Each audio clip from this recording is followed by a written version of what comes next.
Peace to the people in the room. People start in the room. People start coming up in the room. When you come up, y'all know the rules. Y'all know what the put your city in the room when you come up in the room. Let's get it. Let's fill up the room. Let's fill up the room this Sunday. Give people enough time. Somebody said, where's the Black and Brown Coalition? I agree. I agree. Where's the Black and Brown Coalition? What's going on? Duval in the house. We got Duval. As you start coming in, you start piling in. Let's make sure we get our cities in there. Let's make sure we letting everybody know that this foundational Black American thing is all over the house. Baby Lane, Stansfield, Baltimore, Maryland in the house.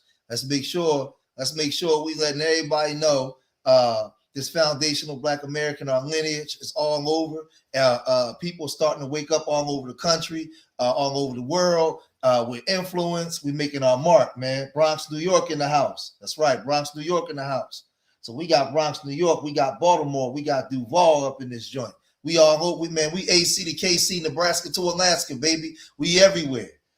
Foundational Black Americans are on the map.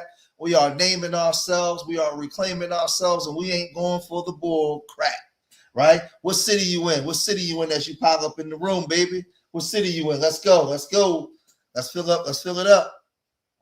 Today, man, we're going to talk about the sisterhood, and we're going to talk about what happened with Jasmine Crockett.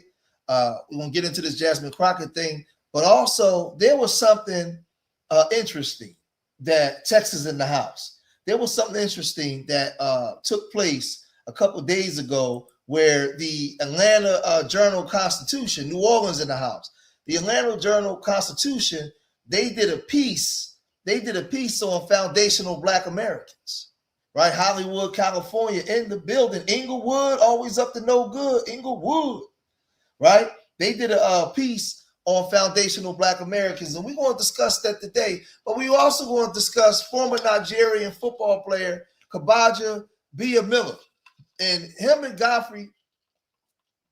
Y'all remember last month when him and Godfrey had a sit down, and him and Godfrey engaged in a conversation about during Black History Month about foundational Black Americans, and in that engagement that they were having, Kabir, he said some things where Godfrey had to set them straight, but they had Texas in the house,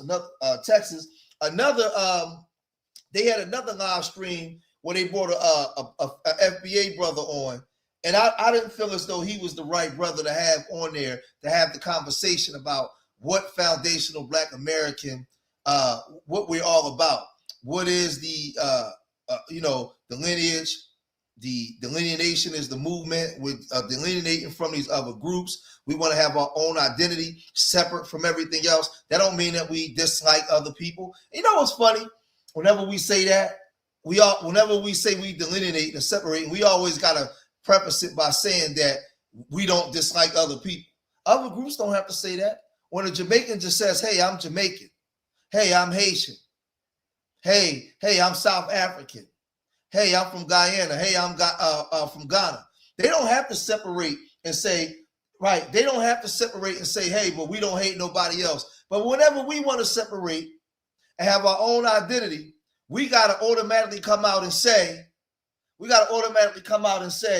we don't hate nobody else." Make sure when you guys coming in. Oh yeah, Nikki said, "Yeah, why is that?" Because we're not allowed to have our own identity. Our identity, we are a group that they say, right? We don't have a cultural identity. The Caribbean has a cultural identity because their cultural identity is more connected to Africa, right? We're not supposed to have no identity because we are an amalgamation of different groups. So who are we? Some say we have 20% European, some Native American DNA, and some African DNA. So we are a makeup of all these different groups where you might go in the Caribbean, for the most part, they might be 90% African. So they look at them as just being a part of that. But I'm going to prove today, when I'm going to show where you have, and I knew this growing up, right? Let me make sure I still got this. I didn't erase it by accident. Yeah, I got it. You had a. I remember when I was working in this refinery when I came home, and I was working in the refinery with my father, and I met this brother from Antigua, cool brother, real thorough brother, man, down to earth brother. But this was years ago. This was about 20 something years ago. I was still on that Pan African red, black, and green medallion. Back to Africa, the motherland is a black thing. You better recognize. I was on all that, right? Soldier for Africa, bro. I was on all that back then, right?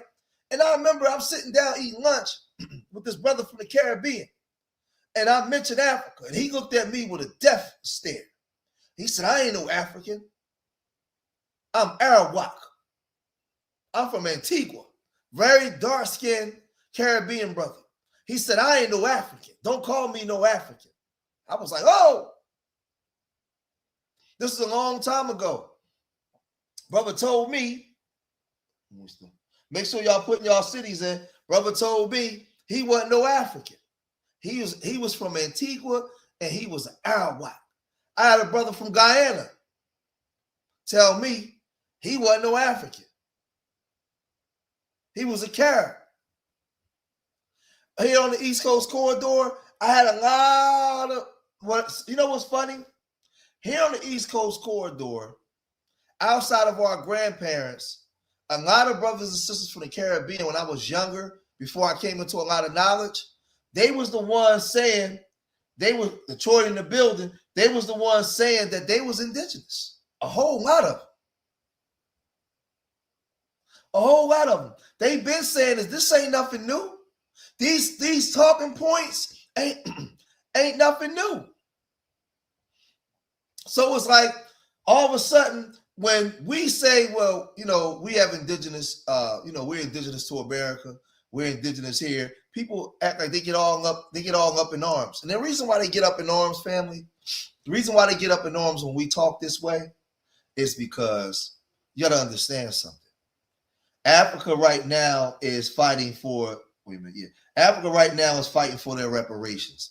Africa right now is fighting to, and they need to use us, the transatlantic slave trade, as a springboard to help them get their their reparations calls through. It has to come through us, the transatlantic slave trade. So now when we're separating ourselves, and I'm one of the guys, I'm not one of those brothers that say we're not African, that we don't have African DNA. I say that we have both. I teach that we're both.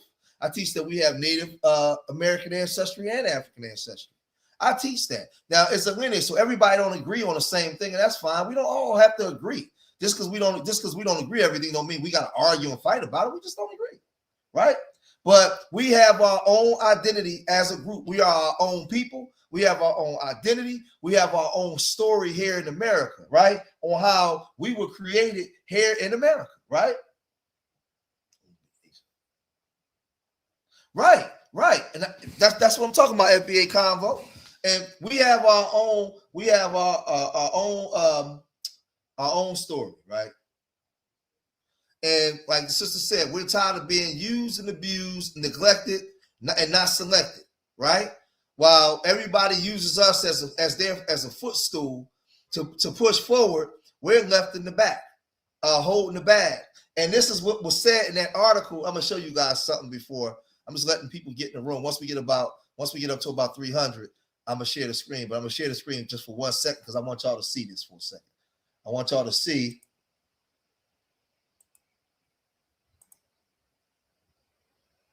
You see right here, the Atlanta Journal-Constitution did a piece on foundational Black Americans, right? And over here is the story. And we're gonna go over this story on what was said about foundational Black Americans and how we've been being used for a very long time. And what we're doing is we're changing the narrative. We're taking our story back, man, because so many people have taken advantage of us, man. Now online, what you're seeing right now is you're seeing a lot of Black women being very vocal about the sisterhood and about Black people's participation in the Democratic Party. There are a lot of Black women that are very upset about the turnout and what happened with Jasmine Crockett. And they're not, some black women are blaming the black community and black people, but you have some black women that's now holding black women accountable. They're holding black women accountable for some of the antics, right? Because this is the thing. Jasmine Crockett is a black woman, but I don't support the antics that Jasmine Crockett was doing. Let me explain something to y'all, man. I always tell you guys, we don't do things in emotion. We take out the emotion and we move cerebrally. We understand the playing field and the way that our people are moving, and we move accordingly. When she's out there snapping her head and bopping and fitting all the black stereotypes that they make about sisters, and you in the battlefield where we don't have the proper power yet where we can do that, they're going to use the media to turn the people against you. And you are destroying yourself. You out there acting a double dog fool. And a lot of black women take umbrage with that. Wait a minute. Hey, stop that sister girl stuff, man. You could do that in the comforts of your home. Don't come outside and do that. You're behaving in a manner where I've seen a lot of mamas tell their daughters, don't act like that. We know that the system is racist. We know that they don't like black people. We know that they do things to suppress the vote. We know that they gerrymander. We know that they do all this kind of stuff. We know that they say bad things about us. We know that they're racist. But why are you out there behaving in all the stereotypes that they can use that against you? So now you're running for Senate in a state where the majority are white and Latino. And you know that Latinos wants to have close proximity to the W folks. They want to be around the W's. So now they acting like they're with you, but you're doing everything you can in your power to alienate. You up there just acting a fool. And then when we call this stuff out, we made it look like we're wrong, we're the bad guys. No, she was very inappropriate in the way that she responds to things. I don't know no black mamas that's teaching their daughters to behave in the way that Jasmine Crockett was behaving and think that it's okay when you're on the battlefield. Now watch this. I'll go as far as to say some of the arguments a lot of the arguments she was making, she wasn't wrong, but the way that she handled it was wrong. Why are you out there acting like that? You can't do that. People gonna turn on you. We don't have that kind of power to do that. But yet and still, when you got this sister girl, sisterhood attitude, sister girl, sister, can't nobody tell me nothing. You said she Haitian. I didn't hear nothing about her. I gotta look that up. I did some research, did some digging. I didn't see anything about her being Haitian. So I want to put that out there. If you say she Haitian, you gotta put some evidence of proof in the chat. Over here, I don't want to put jackets on people. That's not true. If she's Haitian, then prove it. If not, I could be wrong. I thought she was FBA. I could be wrong though. I thought she's FBA, but don't say that she just and I'm not saying that you're wrong either. I'm not saying that you're wrong, but I don't want to put nothing out there that's not true. That's all I'm saying.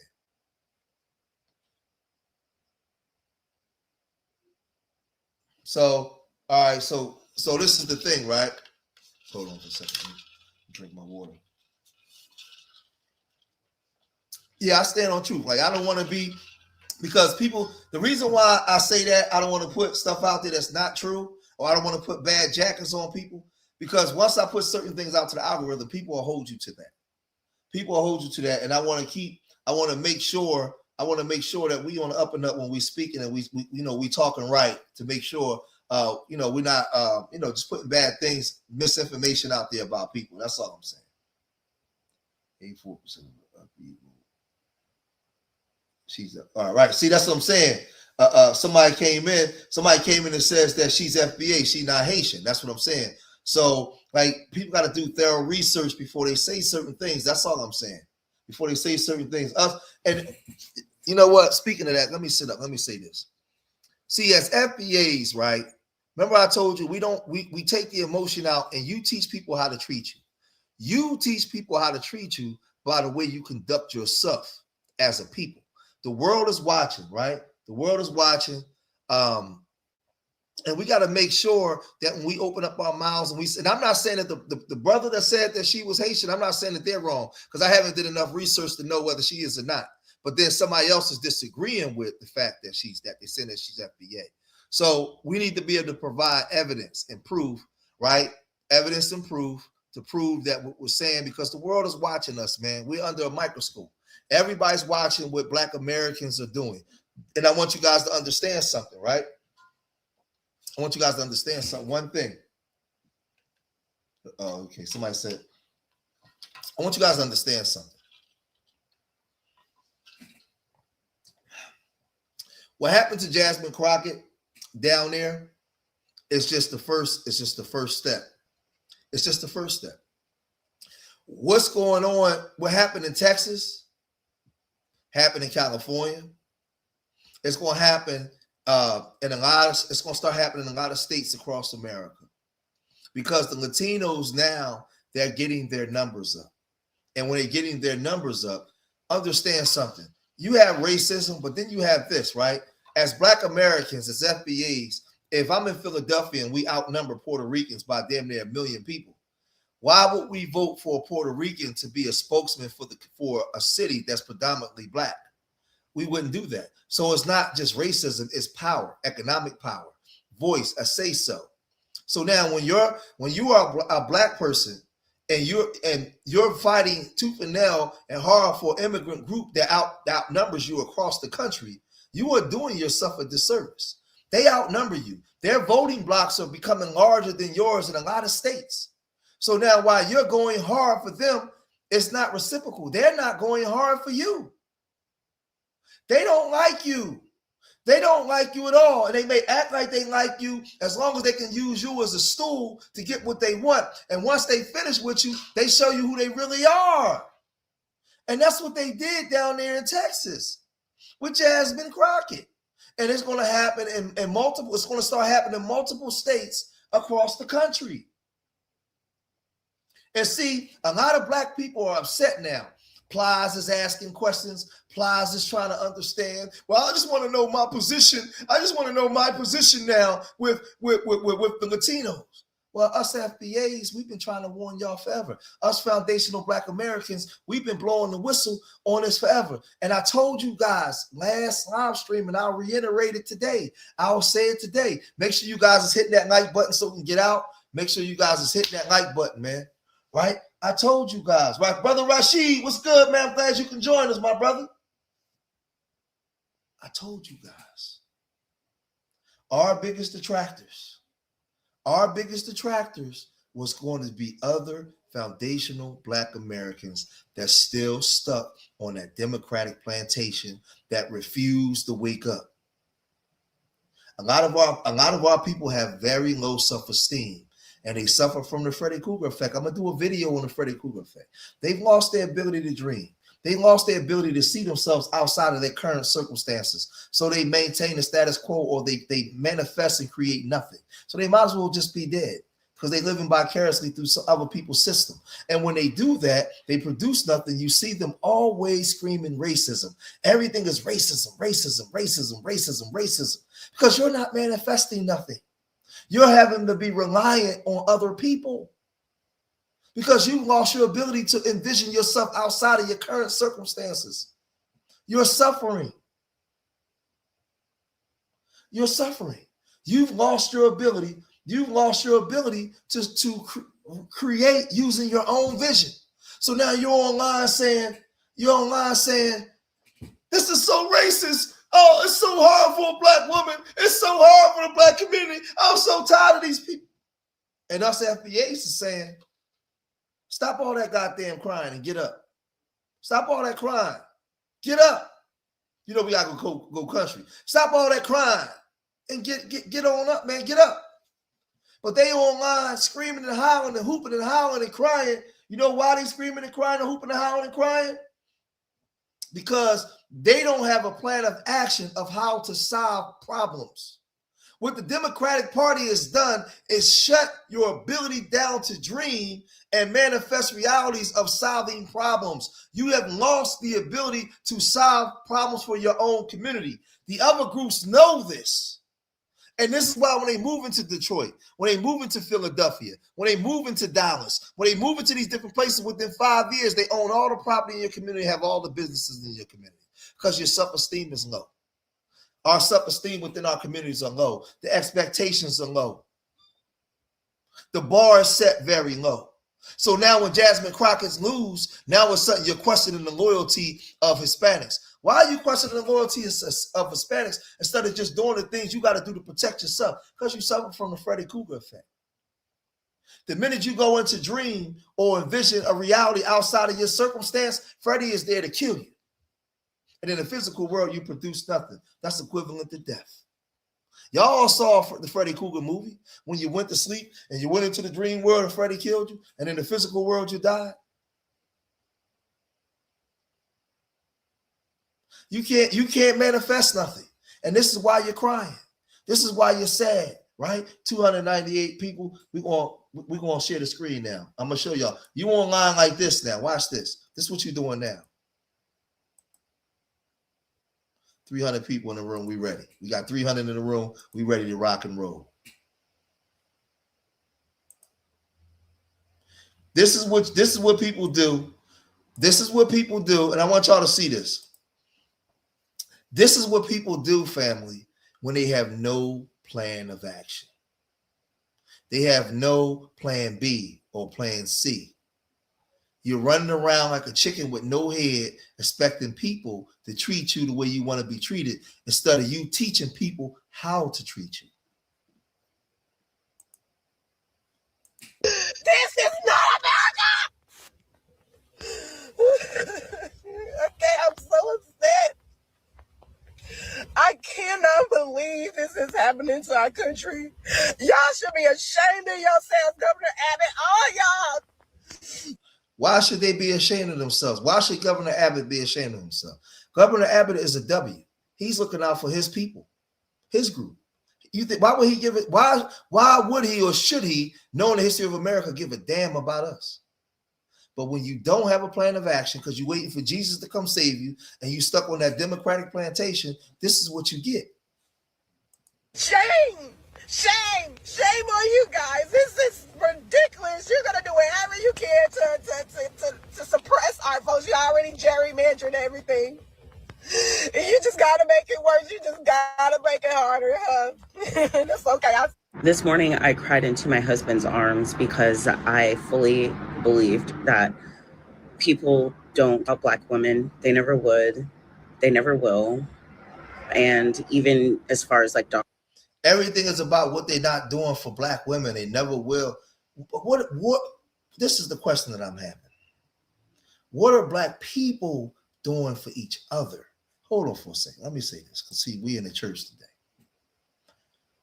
Remember, I always tell you guys, you teach people how to treat you by the way you treat each other.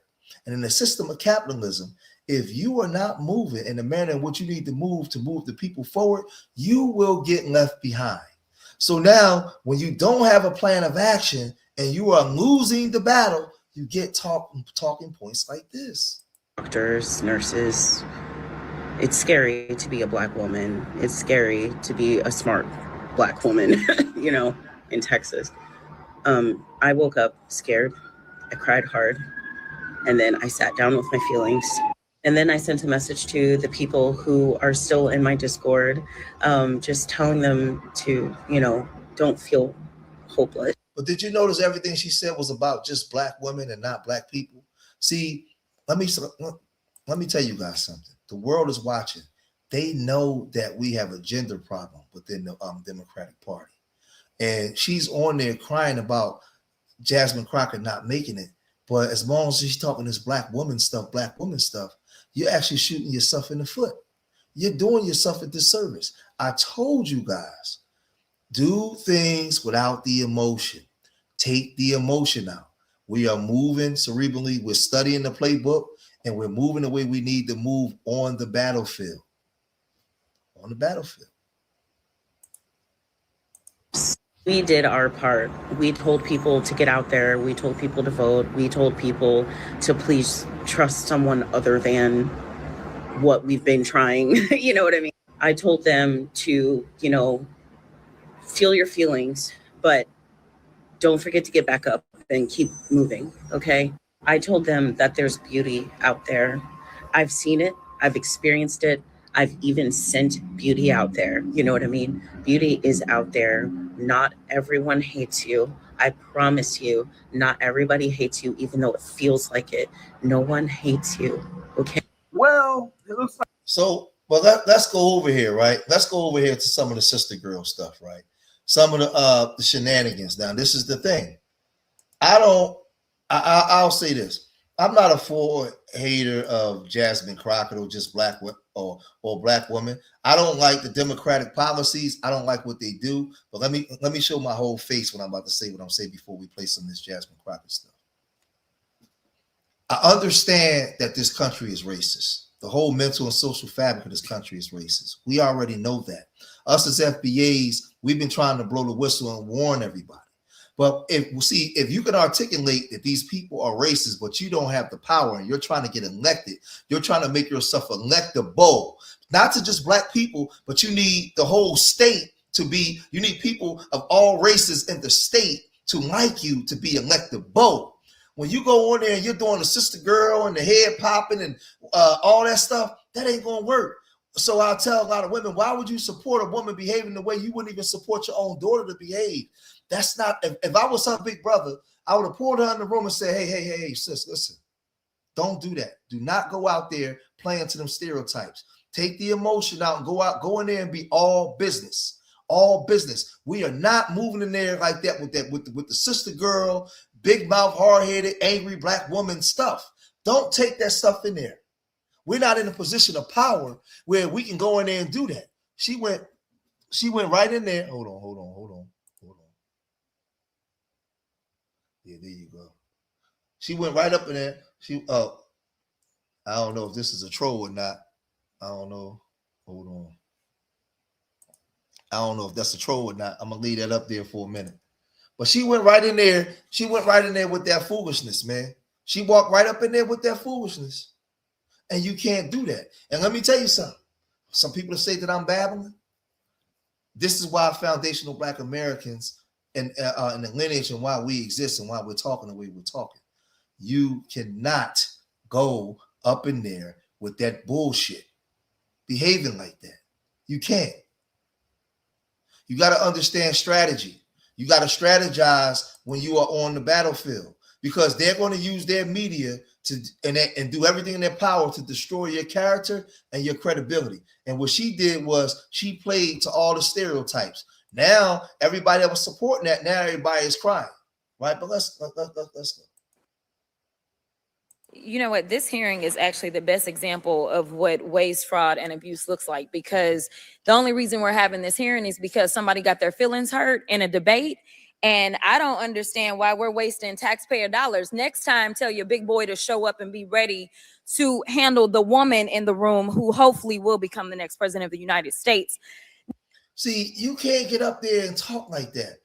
It's so many different ways that she could have said that and expressed herself without talking like that. She talking like she at the damn barbecue with her family, popping her hands. No, listen. We don't live in a fair and just society where things are just fair.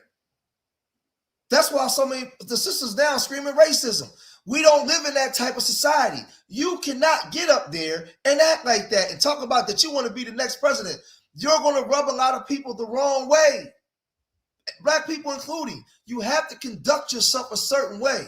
When Jackie Robinson integrated into the from the Negro leagues into the baseball, he had all kinds of disparaging and nasty things that people said about him. But he had to be smart. He had to be quiet. He had to carry himself a certain way because he knew that it wasn't just about him. He was carrying a lot of other people with him because he was trying to do something unprecedented. He was moving and thinking futuristic. I'm doing this for my people. She came on here, she's thinking about herself. She's moving with a thought process about herself. This is not the way that you carry yourself. This ain't the way on the battlefield. This is bad strategy. Nevertheless, while we do have two amazing authors from Project 2025, which it seems like everybody got the memo. Like, yes, I'm a double down and say it's my thing, but I'm gonna make sure I also say that it ain't our homeboys thing, because we know that it doesn't poll very well with the American people, because the American people are woke enough to recognize that there is nothing good in it for them. And the final thing that I will say is that this election, I didn't ask you a question. The final thing that I will say is that this election is the best example of why y'all are so afraid of diversity, equity, and inclusion, because then you can't have a simple-minded, underqualified white man somehow end up ascending. Instead, you've got to pay attention to the qualified. See, this is the thing. I understand what she's trying to do and say, but we ain't got the people in positions of power to be able to talk like that. So now your career is over, because you went and jumped out the jet without a parachute and crash landed. You out there running your damn mouth, just talking, and we ain't got the positions of power. Then your policies are, when you want the black grassroots to back you up, your policies is not reflective of what we want. And you out there running your mouth. You out there running your mouth. That's a bad move. And all the W said was, okay, we got something for her. Black woman that is on the other side. And with that, I will yield. And see, she was trying to cater to that sister girl stuff, man, and it didn't work. It didn't work. Now, what I want to go through is to talk about why you are a failure, and why, honestly, we just need to tell you bye-bye. I know that you got a little upset and you put on your show for your boss, because it seems like you're trying so much today, and I truly don't know where to start. So I'm just going to make sure that we start off with a few facts. So a couple of facts that we need to make clear for everyone is that, number one, Director Christopher Wray, when he was appointed to be the head of the FBI, was appointed by Donald Trump. Now, I will agree that I definitely take issue with a number of decisions that Donald Trump makes, especially when it comes to the people that he decides to appoint to very important positions, including this one, because I did have to make sure that I wasn't going crazy. But when I say that you are the least qualified FBI director in the history of the FBI, that is real, because you are the only one. See, I'm gonna say something too. She believed that she can get up there and talk the way Trump talks as a black woman. And see, the sad part about this is I've been online for so many years talking about W supremacy and the way that this thing operates and what we need to do. So when you look at her policies is not reflective of having a stronghold on the black community. She's up there talking to sisterhood, finger popping, weave swinging, all this old wild stuff, and that's not going to work. And what happened was a lot of black women turned their back on her, and the Latino community sided with the W folks against her. She lost to Tyler Rico, a guy that come out of nowhere, a school teacher, preacher, because they wasn't putting her there, because they're not rocking with her. When she's up there talking, there's asserting decorum. There's a certain way that you have to handle yourself. And people say, I ain't got to handle myself around with these white folks. Well, you live in America. Yes, you do. And we have to handle ourselves until we get into a position of power where we can dictate the way that we move. You know what's funny? A lot of y'all may disagree with me. You go right on your job and conduct yourself the way that they want you to conduct yourself. She's out here acting a fool. One that never even served with the FBI prior to joining, yet we are supposed to believe that you are the greatest thing since sliced bread. I didn't ask you a question. Now, what I want to go through is to talk about why you are a failure, and why, honestly, we just need to tell you bye-bye. I know that you got a little upset and you put on your show for your boss, because it seems like you're trying to save your job. So let me ask you a question. This woman is a very educated black woman. She has all the credentials. She has all the paperwork, the degrees. She's an attorney. She's a lawyer. She's all those different things. You mean to tell me she couldn't articulate herself in a better way where she can intellectually break this down. She had to come on there and speak in this manner, where now they can post this kind of stuff all over the internet to say, well, this is how Black people behave. Why? She's intelligent, but this is what I'm saying. But people will get mad at me and think that this is okay. It's not okay on a battlefield with the way we're trying to move. It's not okay. When it came to talking to Senator Booker yesterday, but let's go through some of your failures. So before you were even confirmed, and I think one of my colleague from Georgia, pointed out that you were already targeting career officials so that you could direct illegal firings. Mind you, these cases that you were so upset about, which are the ones tied to Trump, the cases came through his handpicked FBI director. And frankly, when people sit around and say things like, oh, you know, we're happy because now we feel safe. I don't know who feels safe in this country except for the white supremacists, because I specifically as a Black woman definitely don't feel safe. And frankly, so she's talking about W supremacy. And you know what's funny to me, what I get from her? She's a suburban kid, raised up, went to some of the best schools, best colleges, best everything. She's studying and listening to the grassroots, but she don't know how to talk in code. She doesn't know how to give a message that could be just as powerful without saying the whole thing. She don't know how to give it to you where the people will comprehend it and be full and get nourished from it. She goes straight to the gusto. So she's taking our talking points, but using them all wrong. She's using all the talking points wrong. You're in a room full of W supremacists. You're surrounded by W supremacists with no power. And they can use all kinds of money and invest to get rid of you. I'm even hearing rumors that the Republicans gave money to Tyler Rico's campaign to help him win so they can beat him. But she's not strategizing, because who gonna check me, boo? Who gonna tell me something, boo? Just in a room full of the enemy that you yourself is calling the enemy, and you carrying on like that. You're not even acting like you're not even. my colleagues have been real nice to you today, and I applaud them, but I don't have the same demeanor because I know that multiple colleagues on this side of the aisle have faced death threats.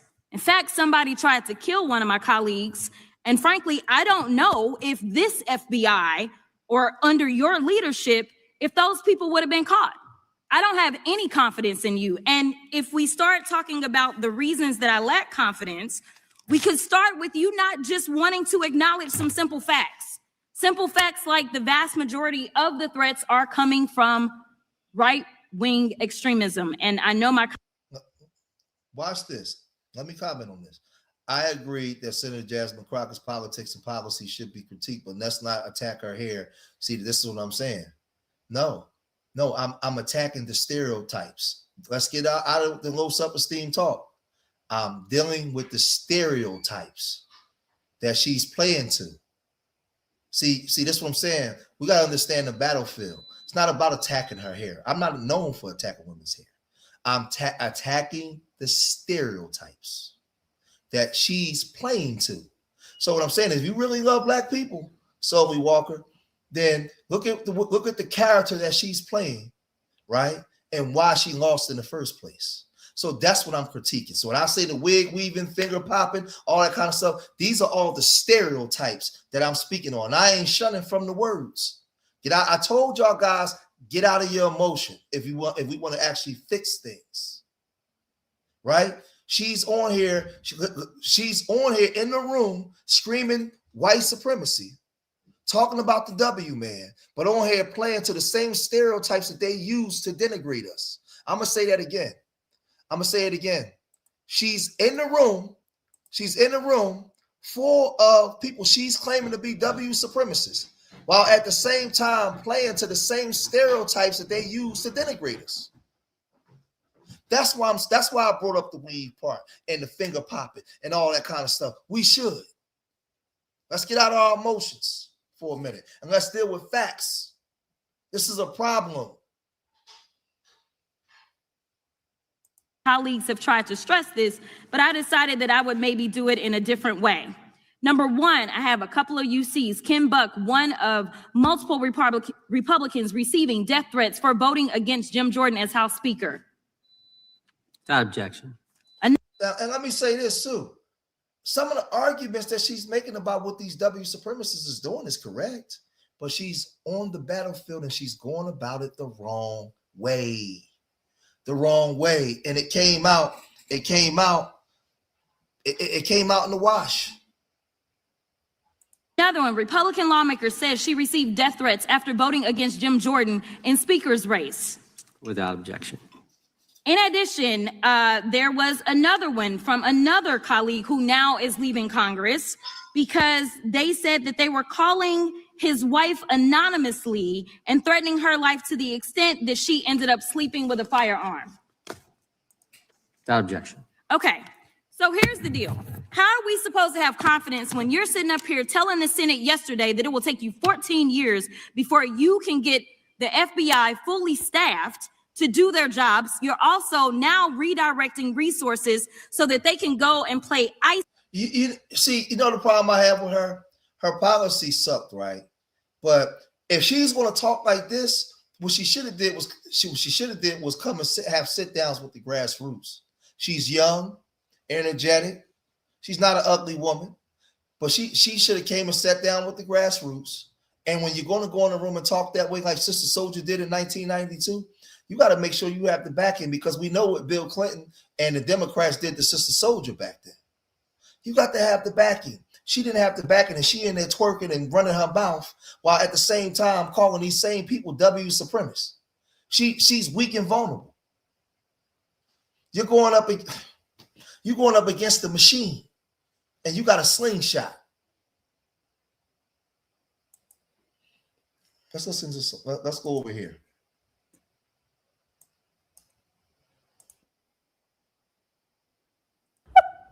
You know, and I say that and I'm laughing, but I really do believe that he's a loser. Because I truly, number one, can't imagine being the president of the United States, which arguably historically has been the most powerful country in the world.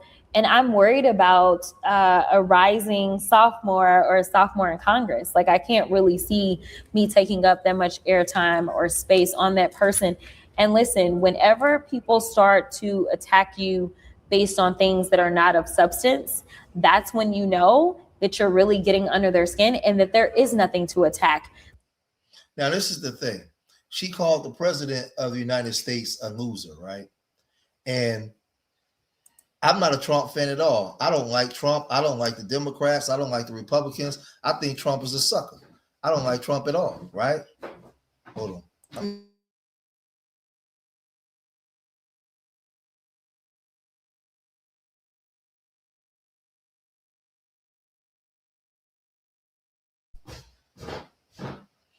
Yeah, but the thing is,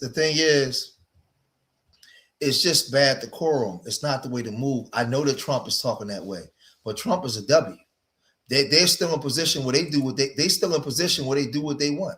So now let's look at her policies and why the Black community is not really for her. So we look at Jasmine Crockett's Congresswoman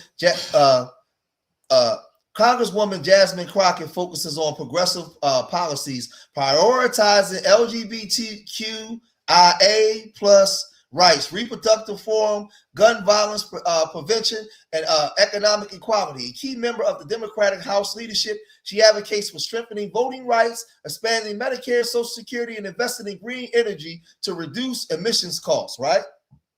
So we get here. Right? LGBTQIA plus rights, committed to protecting same-sex marriages, combating employment discrimination, and supporting LGBT rights youth in schools.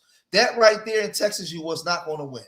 Because when they talk about the LGBTQIA rights and trans and all that kind of stuff, they're talking about books in schools. They're talking about having them talk about education in schools to children. And in Texas, which is a red conservative state, they was not rocking with that. She know that the foundational Black Americans found grassroots was not rocking with that. So she couldn't come and have a conversation with us about that because that's not going to work. Reproductive freedom. Advocates for increased access to abortion, information, contraceptive, and protecting patient privacy. Some of that stuff I agree with, but a lot of our sisters using abortions as birth control, just getting 12, 15, 11 abortions, I don't agree with that. I think that you got to have some type of hold on abortions in our communities because our communities are out of control when it comes to it. That's a fact. That's my stance. I believe in a form of women's having autonomy and right to her body, but at the same time, the way things go in our communities, where it's just a free for all, and you just doing whatever you want to do, I don't agree with that either. I definitely don't agree with that either. So it's a slippery slope in that conversation that has to be had, right? Gun violence. Gun violence prevention. Support stricter gun laws, including universal background checks. In Texas, how do you think that was going to work in Texas? Are you serious? In Texas, and how they feel about their guns? You think the Latinos are going to vote for you? Your policies are not set up for people to support you. Criminal justice and health focuses on mental health resources, drug rehabilitation, addressing the opioid crisis through harm reduction, and with representation, Lance Gooding, the alert communities of fentanyl test strips, right? Economy and infrastructure. Support strengthening the social safety net, addressing the wealth gap, and promoting affordable housing. So now, you being a Black woman, why would they support you when Latinos can have somebody else to speak for them, or they can just go get a W person, right? Politician. Exactly, Big E. 1,000%, brother Big E. 1,000%. 1,000%. None of them are our friends, right? And she in there, she up in there feeding all the stereotypes, right?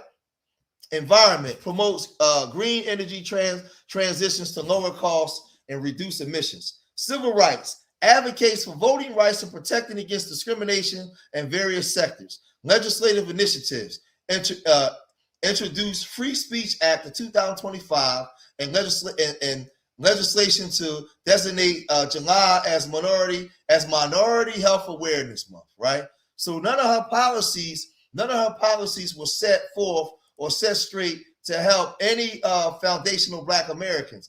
Everything was set up to help immigrants, right? Everything that she has. So now things is backfired on her, and now she's scrambling, trying to figure things out.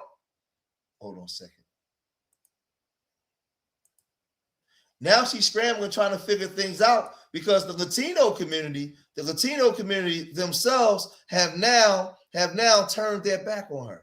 They pulled their support from her. When the rubber met the road and it was time to see if you down, they're not rocking with her. The Latino community stepped out and showed the foundational Black Americans of the Democratic Party.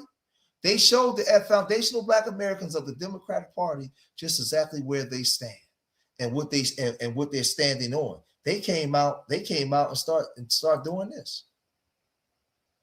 No. What do you mean? Jasmine not going to Congress for Texas? Oh, Crockett, a girl can only dream. Listen, Jasmine, what was that one quote that you said? Let me think. Oh, yeah, we done picking cotton. You can't pay us enough to go find a plantation. Yeah, you remember that? I remember that. How could I forget? See, 6.5 million Hispanic voters in Texas, which is like the majority of the electoral vote here in the state. And you mean to tell me that you think that we're still picking cotton? Hell no, girl. Hell no. That's why you lost. You're fucking racist. I'm gonna tell you something real quick. If you would have pitched that in 2000. See, let me say something. Let me show my face. Let me say this, and why I'm saying that she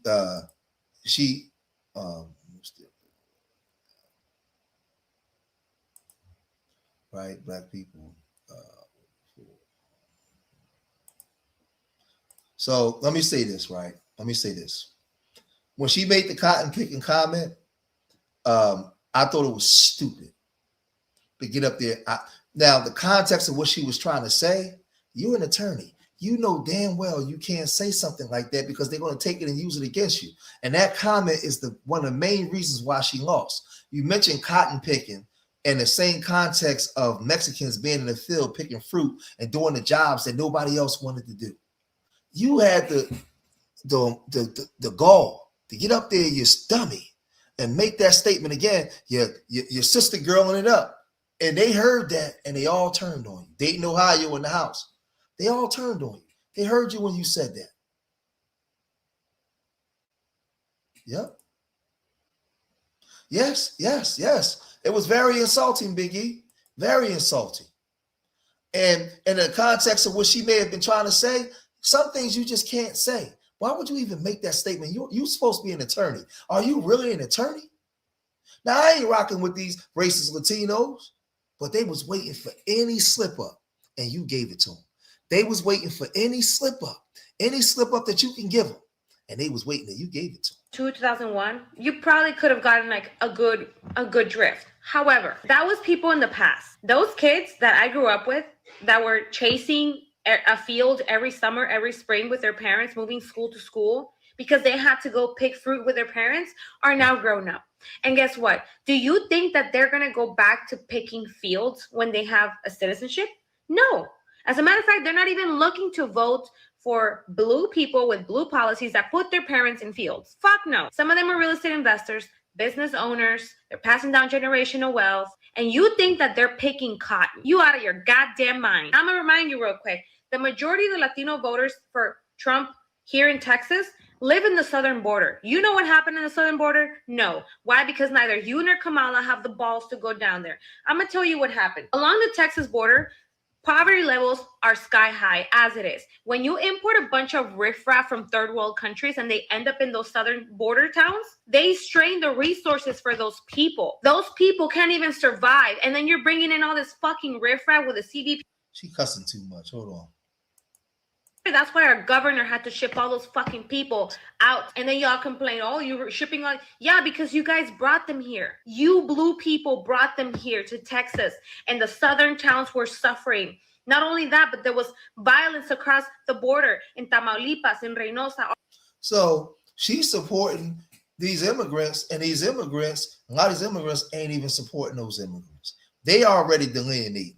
They delineate from each other, right? This thing. All those cartels fighting to bring all those people over here. Why? Because they were profiting billions of dollars right through your bullshit. And business of giving Americans as kind of a dividend. Would you support that?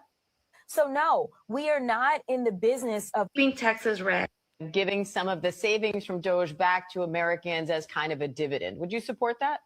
So no, we are not in the business of giving out money. And honestly, I don't know what $5,000 will do for you. You are the most selfish ghetto congresswoman we have other than a. Now, hold on for a second. Hold on. Let's unpack that. Now, this is a Mexican woman calling her ghetto because the Mexicans want close proximity to the W's. And the W's are calling her this. You got black people trying to disassociate themselves from her behavior. Now you have the Mexicans down there. She was never going to win. So this is what I'm trying to tell people. She's walking in all the stereotypes. We're not in a place to do that kind of stuff. You have to carry yourself with dignity and class. You know how Obama was able to rock black people to sleep? Because he walked in dignity and class. He walked and he carried himself a certain way. I'm not rocking with Obama, but I seen the way that he carried himself, and he rocked a lot of our people to sleep. And the way that he talked, his suits, the way that he behaved himself. And a lot of the Democrat, a lot of our foundational Black American elder people, their brains went right to sleep. He rocked them right to sleep. She came on here acting like somebody at the damn barbecue, drunk, acting a double dog fool. Both of y'all have millions of dollars, and you could care less about your constituents and about the American people. I'm wearing my Gucci sneakers. The clerks may get too mad if they saw my Jordans. So ghetto and so greedy. The two G's. That's probably why you like Gucci, greedy, ghetto. The sneakers that you were wearing are about $1,000. Belt, about $550. And where was your big mouth in criticizing Joe Biden, the Democrats giving $700 to people that had ashes, the Democrats under Joe Biden that was apparently in the business of funding wars. We're giving billions to illegal immigrants. Since when are American taxpayers supposed to pay for illegal immigrants? And by the way, it seems like every week you have a new wig on or you have a different hairstyle. That can't be cheap. Millions of dollars. Now you see how they took a shot at her wig? Now this is the thing, because I don't know if that was a brother or sister said something I mentioned about the wig. The reason why I mentioned that, because I know what they do. See how they took a shot at this black woman's hair? But this is the thing. She put herself in that position for them to be able to do that by the way that she's carrying herself. This is what I'm trying to explain to our people, right? The way that she's carrying herself. These people are already racist jokes. We already know that. We know that. They're not telling us nothing that we don't know already. But why play to the stereotype?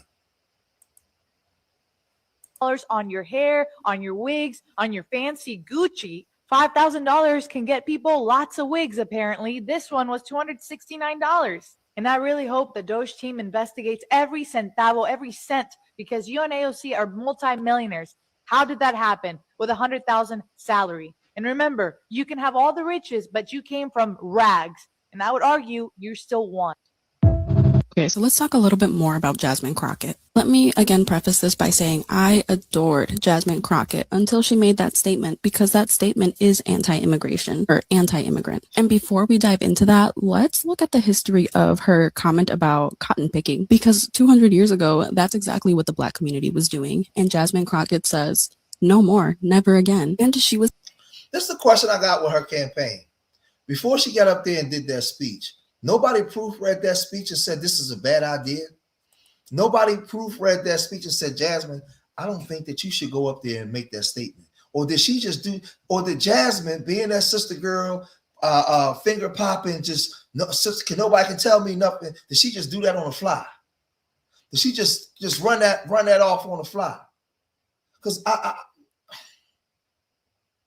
I mean, you're running for the Senate. You're in Texas, and you would mention the reference of cotton picket and the same reference to Mexicans and think that they wouldn't be offended? Like, nobody proofread that? Who wrote it?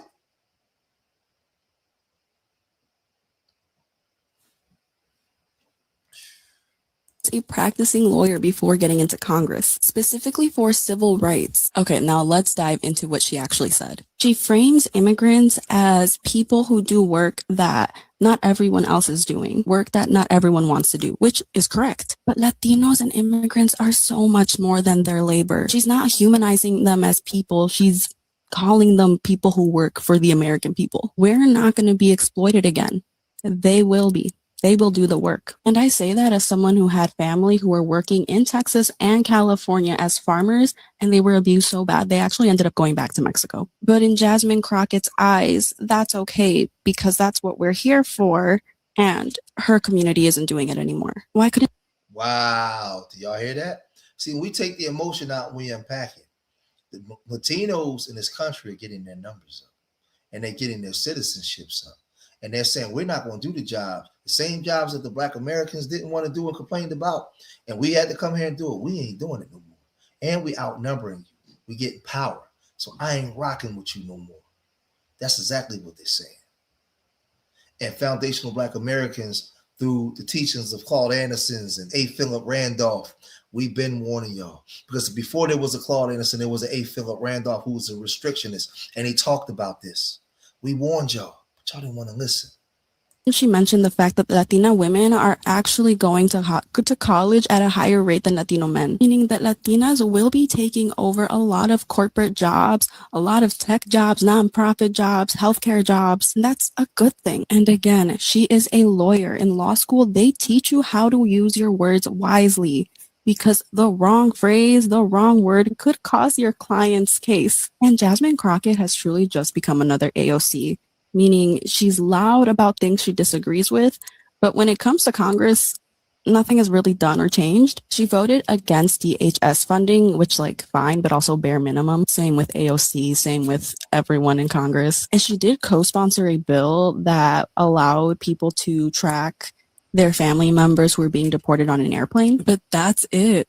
She's literally becoming an AOC. She went to the Texas Dilley Center where there were children being held to investigate what was happening.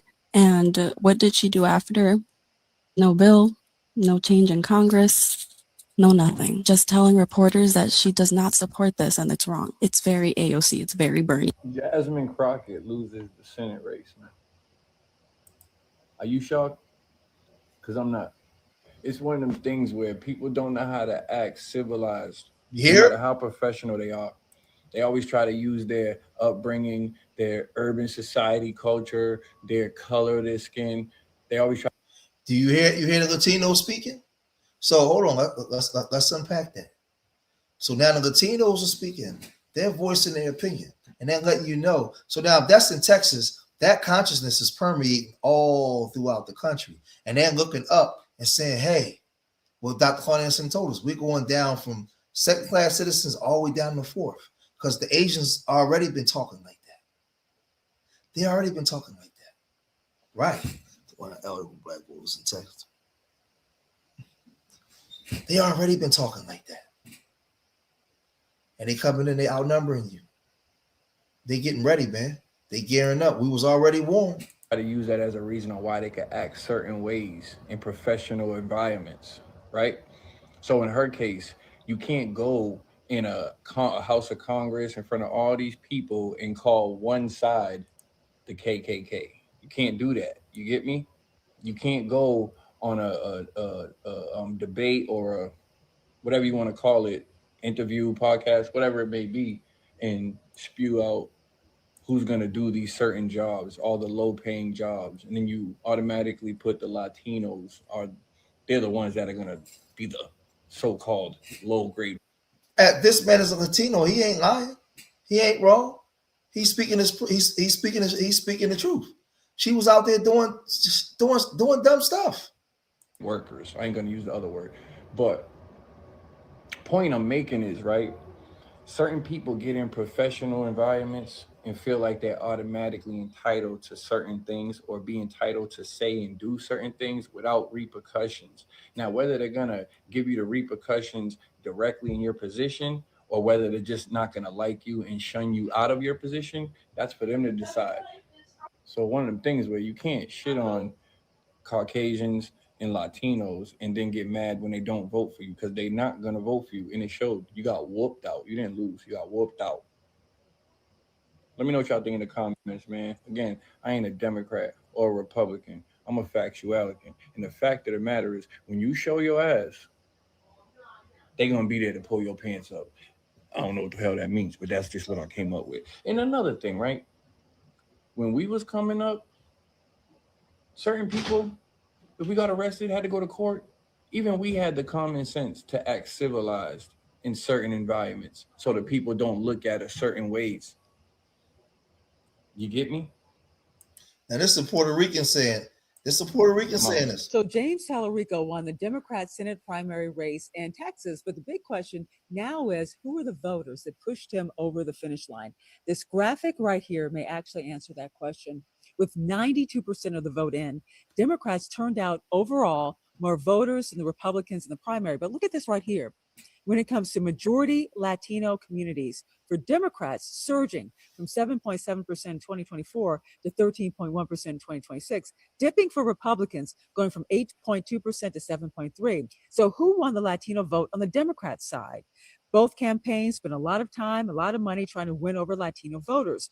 But when the ballots were counted on Tuesday, many Latino voters sided with Talarico, according to Vox. Yet Jasmine Crockett held a massive lead among Black voters, while Talarico performed strongly with white college-educated voters and also Latino. Black liberal. Hold on, we want to pause it there. We want to pause it right here because because we're about to turn up now, right? We're going to pause it here. We're about to turn up in the church. Now, let me sit up for this one. The fallout from this is a lot of Black women are starting to come out now. A lot of sisters that's been quiet and in the shadows, because we know. Let me say this. Let me say it first this way, because I know a lot of our sisters in our community for a long time. Black women have been have been overlooked and marginalized, especially our sisters.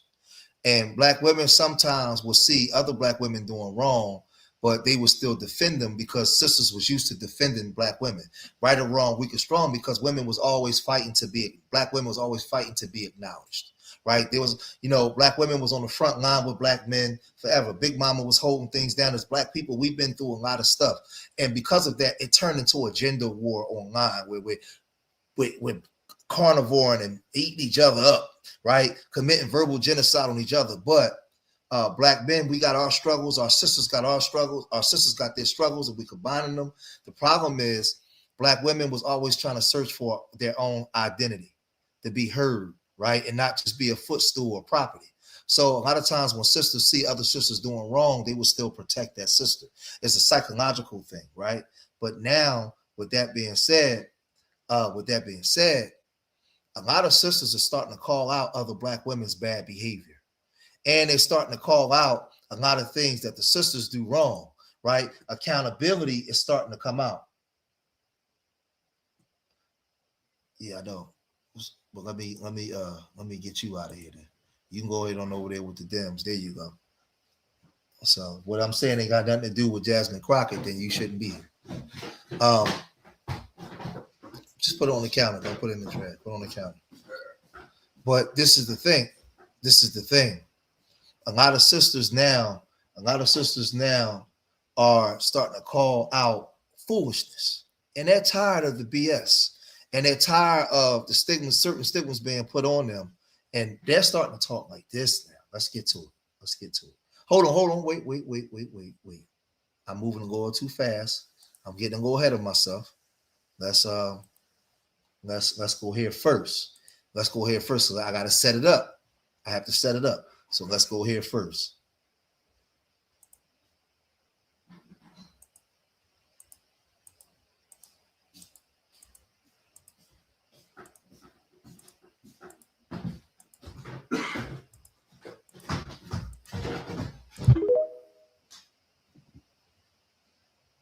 How did you feel about Dion Cole's hosting at the NCAA? I think Dion is brilliant, and I thought the NAACP awards were amazing. Next question. Right.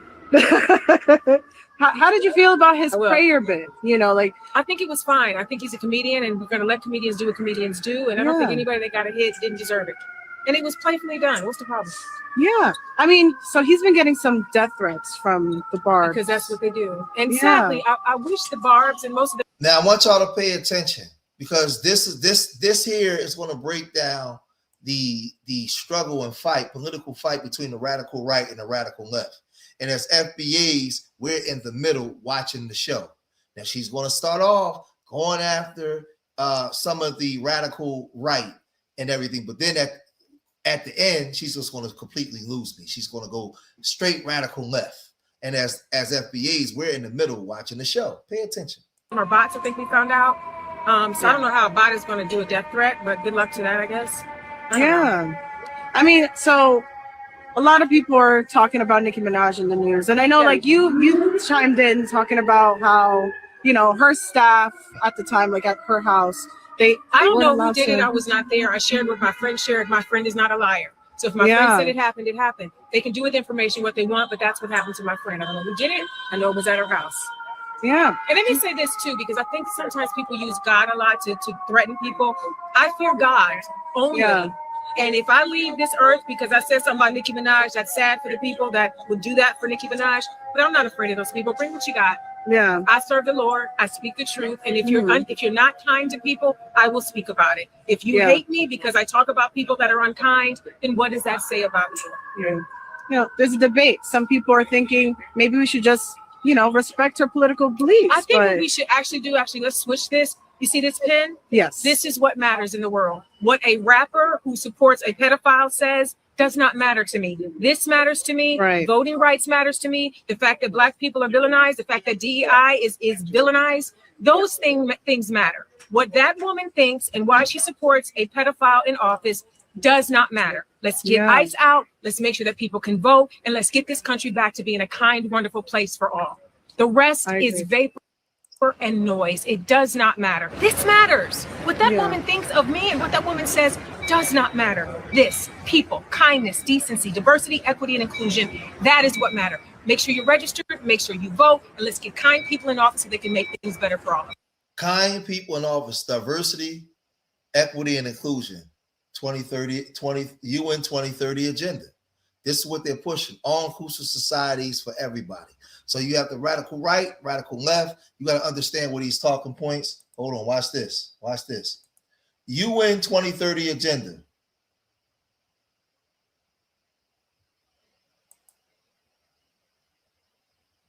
So now when you hear her speak, you gotta know, hold on, let me make it bigger for y'all. You gotta know where these talking points come from. UN, transforming our world, the 2030 agenda for sustainable development, and the plan is for prosperity. We are determined to ensure that all human beings can enjoy prosperous and fulfilling lives, that the economic, social, and technological process occurs in harmony in nature. We are determined to end poverty and hunger in all forms and dimensions to ensure that all human beings can fulfill their potential and dignity and equality in a healthy environment. We are determined to foster peaceful and just and inclusive societies which are free from fear and violence. There can be no sustainable development without peace and no peace without sustainable development, right? They also says they seek to build a Millennium Development Goals and complete with these what they seek. Well, here we go. They seek to realize that the human rights of all and achieve gender equality and the empowerment of all women and girls, right? So these are part of the agendas that's being set in place. So when you hear the radical right, women like her speak, she's being told what to say by the agendas that's set place by the 2030 agenda, right? So these are not their talking points. They're being told what to say. Then the radical right as well also have an agenda that they're pushing. Now, a person like me, I've been teaching this stuff for years. It went on deaf ears. But now people are starting to really wake up. So when you hear her speak, I can go right to the UN 2030 agenda and pull it right up and show you where the talking points is coming from and show you why they have the trans and the LGBT and rights for everybody and all inclusion and equity and all that kind of stuff, diversity and equity. They wasn't talking like that 30 years ago. There's never been an all-inclusive society. Everything wasn't always included into society, but now that's what they're pushing by 2030 and empowerment of women and children, right? So let's keep unpacking, right? Let's move right on over to here, because what you have now is you have sisters that's now stepping out and they're calling out the bullcrap, right? And they're starting to talk like this. Girls are coping and seething today over the fact that Latinos did not show up to vote for Jasmine Crockett. Check this out. Black Americans, can y'all now stop saying black and brown, please? The last two elections are clear indicators that black and brown solidarity is a myth. The gag is, Black Republicans always knew that this black and brown coalition was a Democrat myth. And what did we get in return? We got called all kinds of slurs just because we were trying to tell y'all that every man is for himself. There's no unity besides the unity you have between you and your family. And the funny part about this is, it's a little too late for y'all to be realizing this. Y'all already voted to replace yourselves. You niggas are cooked. And when this country becomes a Hispanic Latino majority by 2050, it's definitely gonna be no black and brown unity then. You niggas are cooked. Congratulations. You voted yourselves out of existence. The deed is done. On the country. And this is the thing. This is the thing. They're pushing this because, see, let's just keep watching. I'm giving myself grace. I'm learning grace. She on here. Black liberals break down in tears. And as a black woman, we don't get that. But it's extremely hard to continue to feel like this. Michelle Obama said something. And she said, I would never run. Because y'all are not going to be ready for a black woman. Hey, hold on. I got 722 people in here, but I only got 356 likes. Everybody right now hit that like button so this stuff can get out to the algorithm. Everybody right now hit that like button, man. We on fire in here, man. We breaking this stuff down.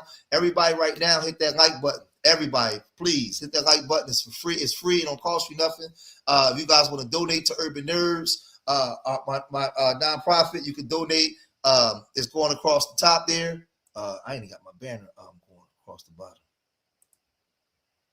Hold on. Where's my banner at? Why my banner ain't come up?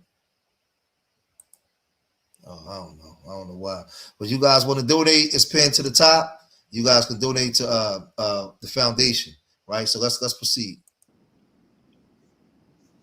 And as somebody who continues to push, like, I have the degrees, I have all the accolades, I could do the job, and I continue to be disrespected, I see why. Because who wants to put themselves in that predicament for people who don't give? It's so hard. Why would I vote for James Tallarico, a white man, when I live in Harris County, and we are the highest county for Black maternal death rate? What the white man gonna do for us? Not a damn thing.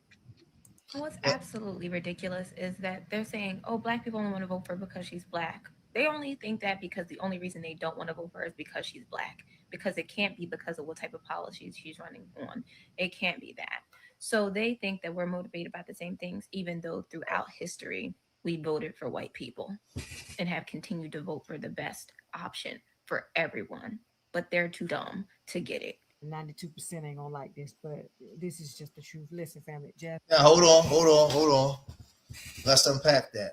Now what happens is, I told you guys, when you're dealing with a people, when you're dealing with our people, and they don't have a plan of action as to how to move, they don't have a plan of action to solve their own problems. What you see them on here now is coming online and they're crying. They've been sold a bill of goods to by the Democratic Party, and they went out there, run their mouth saying, we're gonna have a woman here, we're gonna have a woman this, we're gonna have a woman this. And you found out that they had the wrong people, the wrong candidates. First of all, you had Kamala. While y'all out here, just think about this, y'all. Think about it. While you out here screaming racism, and they're being racist because they didn't elect this Black woman, you guys was trying to put Kamala in office, and she had a W husband. But screaming racism at the same time. You don't see the contradiction in that? Let me say it again for the people in the back that's slow. They brought this woman along, this woman of color, and said that she was Black. She had a W husband, and y'all went over there and was going to support her, right or wrong, weak or strong. And when things didn't go right, you screamed racism. So now Black women are tired of hitching their wagon to these talking points. So now you have sisters coming out like this. Jasmine Crockett did not lose because men didn't vote for her. Jasmine Crockett did not lose because her wig was crooked. Jasmine Crockett did not lose because she was Black. Jasmine Crockett did not lose because she was a woman. Okay? Jasmine Crockett lost because her policies were sorry. Her policies was bad. Her campaign sucked. Okay? Ain't nobody, men ain't competing with women. Women are competing with men, if you ask me. Okay? But y'all just don't want to face the facts and the truth. Jasmine Crockett lost because her district didn't like her. Okay? Her district said she sucked. Jasmine Crockett, Democratic Party, is losing due to policies. Okay? They want to flood our country, give our money to people. Okay? They with all this ABCDE. Okay? They want to allow children to transform into cats and dogs. Okay? They don't want voter ID. They got a lot of problems. Okay? It's orange man this, orange man that. You know what I'm saying? This is why Jasmine Crockett lost. Okay? She want to change from ghetto to conservative when she, you know what I'm saying? Like, which characters you gonna do and keep now? You know what I'm saying? Same with Kamala. They switching personalities for whoever's in front of her. Like, man, listen. Black women are starting to wake up and figure it out because, see, this foundational Black American movement is calling things out, and we holding people accountable. And now it's beautiful black woman right here, natural. She like, man, listen, we ain't rocking with that. First, we was on board with y'all. I get it, sister girl, but some our brothers and some of our sisters that's woke is right. Like y'all in here cosplaying us, and y'all bringing these fake black people around us, and they got W husbands, or they out here playing to all the stereotypes. And a lot of sisters are saying, wait a minute. A lot of sisters are saying, wait a minute. That ain't no representation of me. That ain't what I teach my daughter. I'm not gonna be in Congress or on the Senate floor talking like I ain't got no sense. While at the same time I'm screaming racism. I have no backup, no plan B and C. So now when they decide to punch back, I have no plan of action but to come online and cry and scream racism. How dumb is that? That's not smart at all. Y'all need to stop. Y'all got to wake up. Y'all too far to the left. Come back to the middle. Okay? To the left. Come back to the middle. Y'all too far to the left. Come back to the middle. Y'all too far to the left. Come back to the middle. Y'all too far to the left. Come back to the middle. Hear what she's saying? Y'all too far to the left. Come back to the middle. She telling them, y'all done went way too far left. Get back to the middle where us FBAs are. We're watching both sides like this. We're moving the way we're supposed to move. And this sister, I'm so glad. I'm so happy when you got a woke black woman. Man, I'm so happy. Listen, I'm going to tell you something. It's nothing like a woke black woman. When you got a woke black woman that know who she is, that's 10 toes down, because they're the mothers. They're the ones that give birth to the babies. And when they can get up there and they can speak and they can hold it down, it's so powerful because the black woman is so influential in the minds of the children. So when she's woke, oh man, y'all better watch out, man. And it allows us to go in and do our work even better, man. She told them, come back to the middle because you're too far to the left. Okay? I'm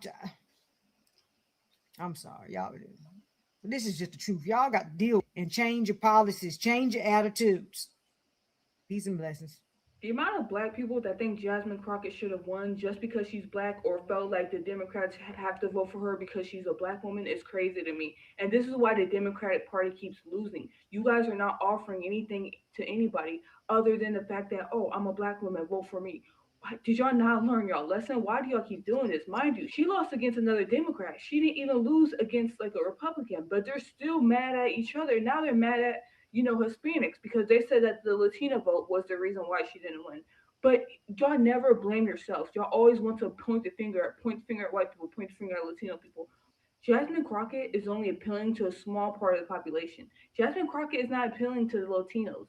Jasmine Crockett is not appealing to white people, especially. Only community that Jasmine Crockett is appealing to is the black community. And you guys seem to think that that's enough to win elections. Elections, you need to appeal to everybody. Jasmine Crockett, with her hood rap persona, that was her thing. And yet, I'm not gonna lie, Jasmine Crockett, she was kind of entertaining for a while. It was kind of cool seeing,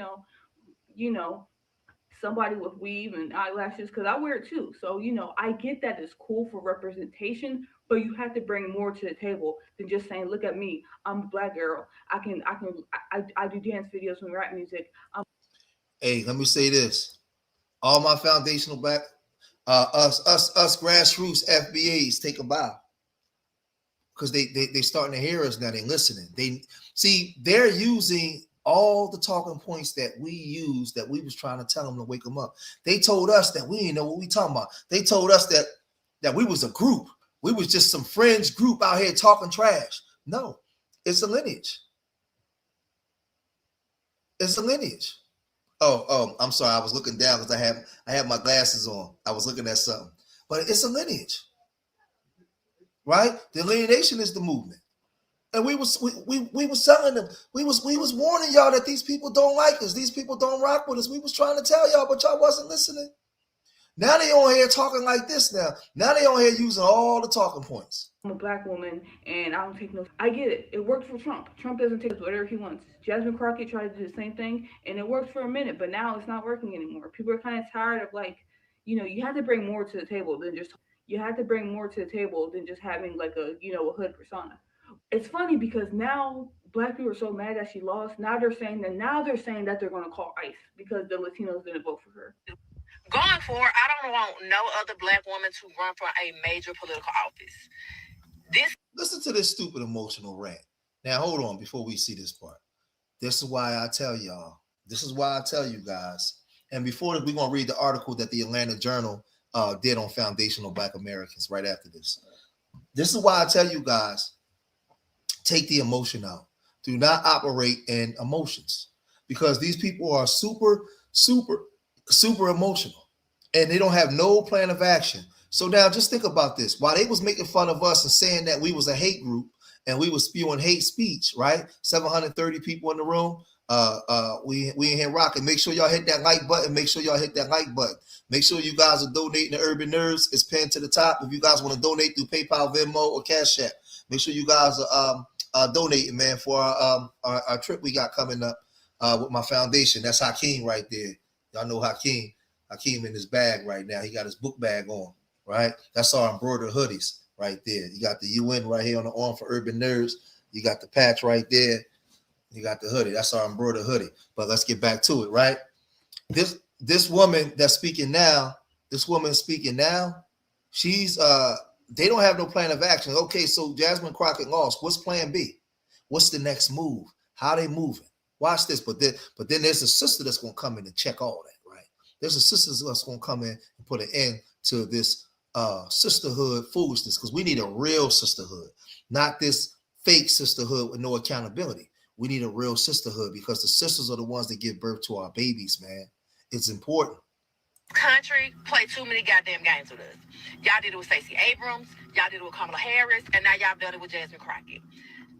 Don't ask us to run. You know, instead of black people getting on the internet and getting pissed off with the fact that Jasmine Crockett lost, black people vote for her. Going forward, I don't want no other black woman to run for a major political office. This country play too many goddamn games with us. Y'all did it with Stacey Abrams, y'all did it with Kamala Harris, and now y'all done it with Jasmine Crockett. Don't ask us to run. You know, instead of black people getting on the internet and getting pissed off with the fact that Jasmine Crockett lost, black people really need to wake up and realize that the Democratic Party, along with Jasmine Crockett, they did this to her. Jasmine Crockett played a very vital role in the fact that she lost. Jasmine Crockett is a rich, suburban, high-class, uppity, educated woman from Missouri. Jasmine Crockett has been to the best schools. She's been taught by the best educators. Jasmine Crockett's parents spent a very pretty penny on her education, getting her educated, getting her sent to the right schools, only so that Jasmine Crockett could waltz her butt into Washington, D.C. and start talking with an accent, start cussing up a storm, having a cuss word be every other word out of her mouth, acting like she's from the hood, acting like she's so down, and this is the only way she knows how to express herself as a black woman. The Democratic Party used her as entertainment, period. That's it. And black people need to stop acting like that's the only way that we deserve to be represented. Hey, now this is the thing. You didn't hear this kind of talk come out years back. This kind of talk wasn't there. Sisters wasn't really going against sisters like that. But now there's a lot of black women that's tired of this misrepresentation of who they are. I know a lot of decent, upstanding, great, educated, loving black women. And this is what she was doing was a misrepresentation. She was playing to all the stereotypes. I'm around a lot of decent black women every day. Like, you have your bad black women, your bad black men, and people that don't want to do right, but then you got decent black people, right? And a lot of black women are tired of this misrepresentation of who they are. So now they're coming out and they're saying, whoa, slow down, player. That ain't us. That ain't us. The sister is speaking, man. By the best educators. Jasmine Crockett's parents spent a very pretty penny on her education, getting her educated, getting her sent to the right schools, only so that Jasmine Crockett could waltz her butt into Washington, D.C. and start talking with an accent, start cussing up a storm, having a cuss word be every other word out of her mouth, acting like she's from the hood, acting like she's so down, and this is the only way she knows how to express herself as a Black woman. The Democratic Party used her as entertainment, period. That's it. And Black people need to stop acting like that's the only way that we deserve to be represented, but especially being represented by somebody who's not about that life. That's not how Jasmine Crockett was raised. Just how it's so funny to me that like T.I.'s, his sons act like they're so ghetto and they're so hood. And, you know, they walk around like they grew up not knowing where their next meal was coming from, or like they knew what it was like to have all the lights shut out. That's how T.I.'s sons act. N-word this out of their mouth every 5 seconds, N-word that out of their mouth, even though they live in gated communities and go to private schools and their parents have paid top tier money for their education. They want to act like they're from the gutter. The Democratic Party used Jasmine Crockett for entertainment, and they sent her out there to pander to Black people, thinking that the only way we're going to respond is if she comes out acting like a hood queen. And it's 2026. We're over it. Just like the way Kamala Harris brought out Megan Thee Stallion during one of her rallies and made it into a hip hop concert or a rap concert. She felt like the only way she could get Black people to show up was to have Megan Thee Stallion half naked, bumping and grinding, shaking her butt all over the stage. Democratic Party feels like there's one way for them to retain the Black vote. And Jasmine Crockett was cannon fodder. So I'm not shocked that, you know, Jasmine Crockett lost. She should have lost. But Black people truly need to wake up. If this is who you want representing us, then we're going to continue to lose every time. And see, this is the thing. I'm so glad. I'm so happy. And it gives me hope that seeing these sisters on there now speaking in the manner in which they're speaking, because a lot of sisters are tired of the stereotypes. A lot of sisters are tired of being disrespected. And as she said, she was propped up. She was propped up by the Democratic Party. And she came in there, she came in with she come from a whole different lifestyle, but came in there carrying on and behaving and carrying herself in a manner in which a lifestyle she never even lived herself. She came in there with all that foolishness, man.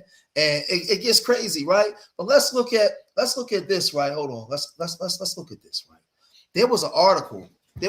Shout out to the 780 people in the room. 780 people in the room. I ain't even got my ticker. Hold on. Let me see. I was trying to get my banner going across the thing. My banner won't. I don't know why. Oh, why that's up there? I don't know. You just have to rock with it for right now. But shout out to the people that's in the room. We got the Atlanta Journal. The Atlanta Journal did a piece on foundational Black Americans, right? They did a piece on foundational Black Americans, and they was interviewing and uncovering a lot of things that we've been talking about in all of our talking points, right? So there's a lot of things that's being said right now. People are starting to really pay attention. People are being forced to pay attention, right? People are being forced to pay attention to what's going on with FBA. We've been kicking up dust. We've been making a lot of noise. People are like, man, listen, man. The Democratic Party is starting to lose a lot of their stronghold. People are starting to really come out. People are really starting to come out and starting to listen to us, because we've been making a lot of moves, man. But check this out, right? Let's go over here.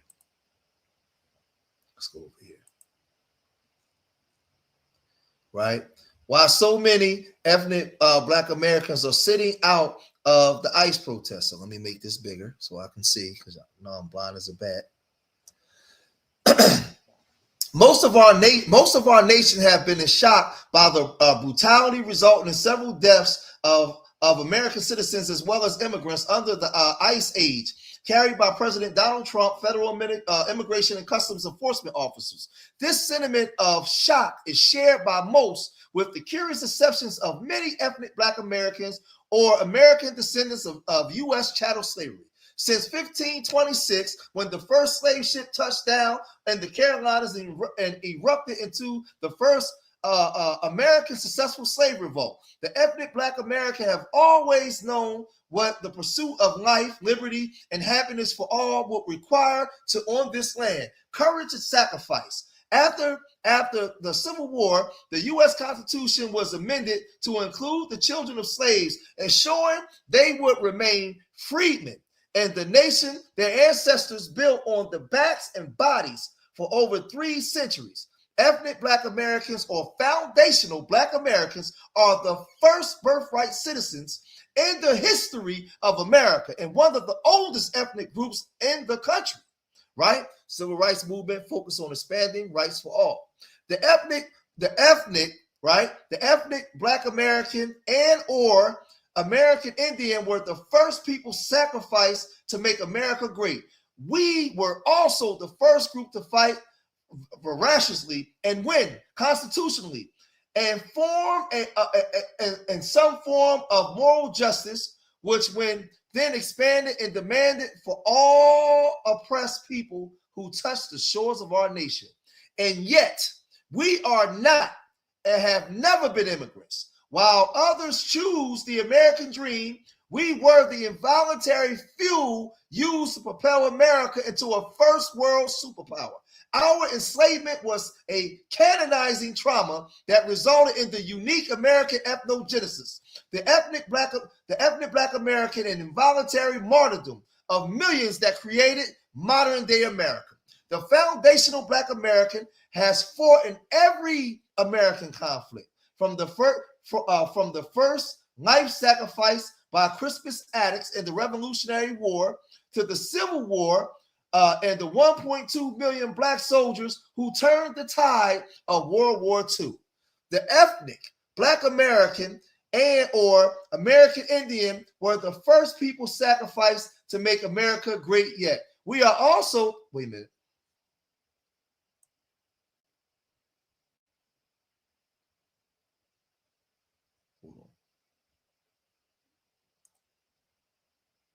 Okay, here we go. We were also the first group to fight racistly and win constitutionally and for some form of moral justice, which then expanded and demanded for all oppressed people to be touched on these shores. And yet we are not and have not been immigrants, right? So they went and said they went and they put that twice there, right? So let's go here. Today, our economic footprint is a global force. And with Black spending power projected to be 1.98 billion by the end of 2026 and #1 cultural influence on the planet, right?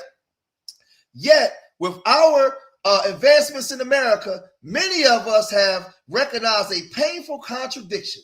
The very human rights we bled to secure, opening doors through the 1965 Immigration Act, built on the foundation of the Civil Rights Movement, out of our compassion and the belief that we will all progress together, have been used against us. Now, this is the article.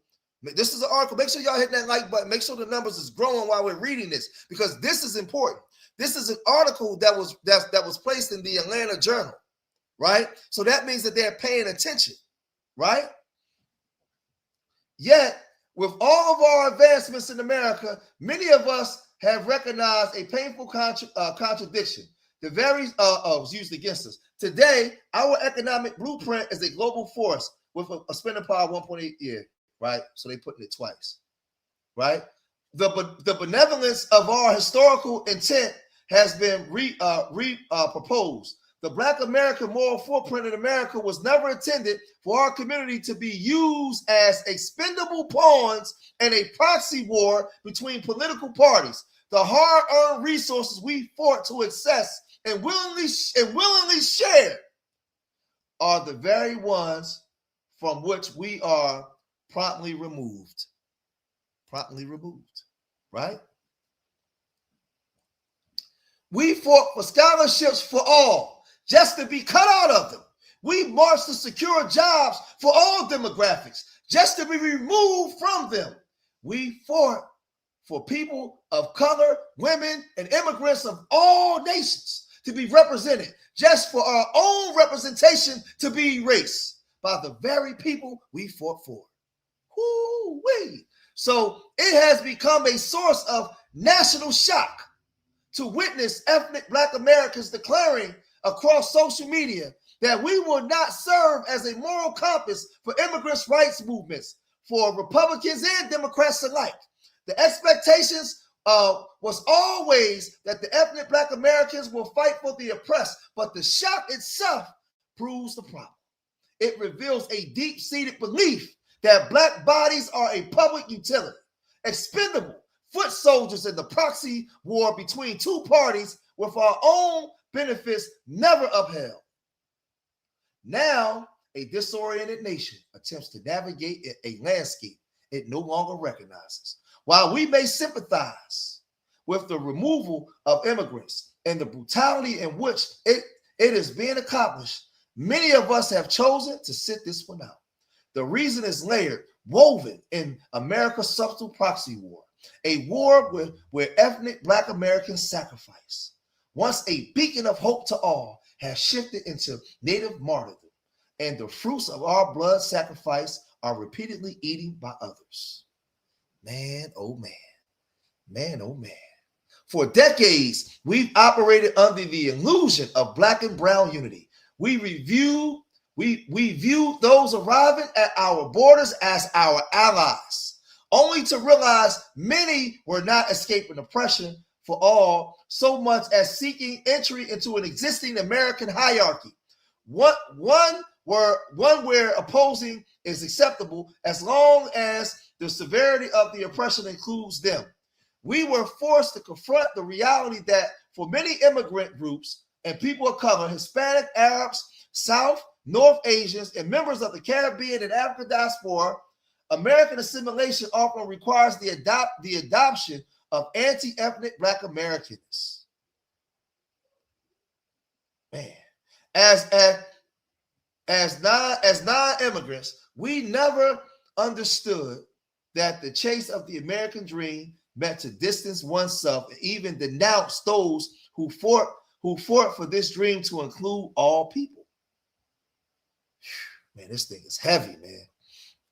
When our community voiced these concerns, we were told that ethnic erasure was our ethnic failings. We were told simply to work harder, as though enslavement for centuries wasn't enough. Other groups were more educated, or we were labeled lazy or criminals by the very groups we shared limited resources with. These disingenuous narratives were abhorrently false and rooted in a desire for immigrants to progress over us via for white agency.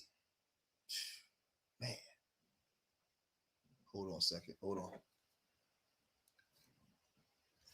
That don't make no sense. Hold on. This is the article, right? While we are asked to protest ICE, nearly 30% of its agents and half of the Border Patrol are Latino, a shift reflected in their voting supporting Trump.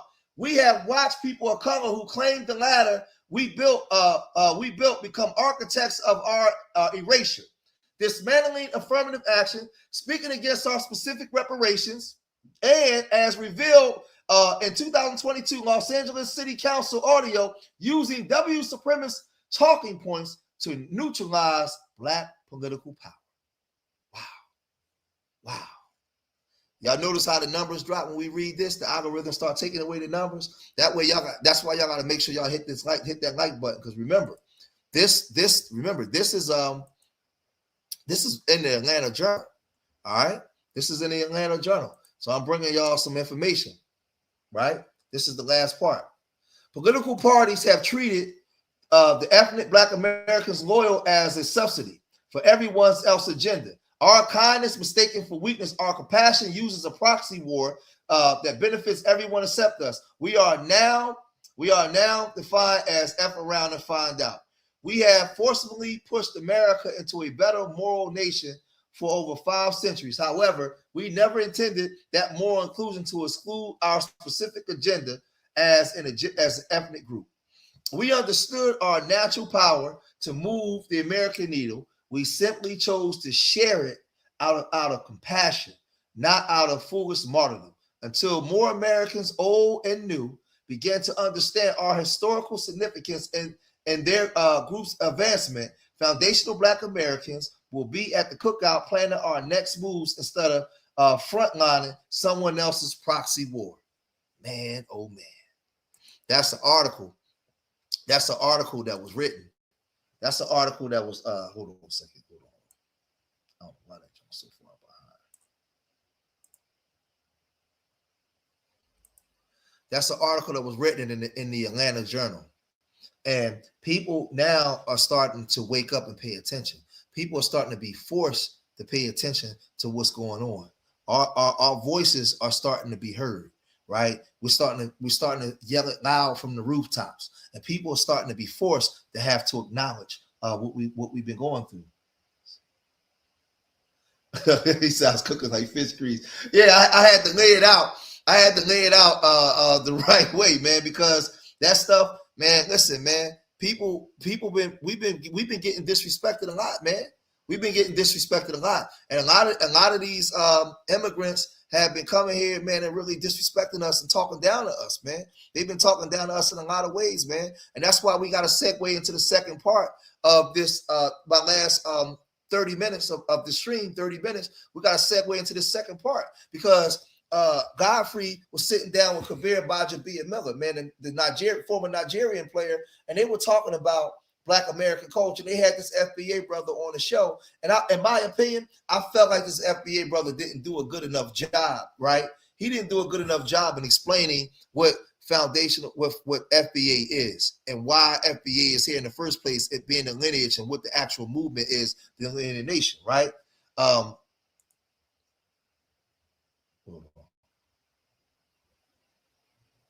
you said there was a lot of trolls in there? Oh, okay, I got you. Hold on.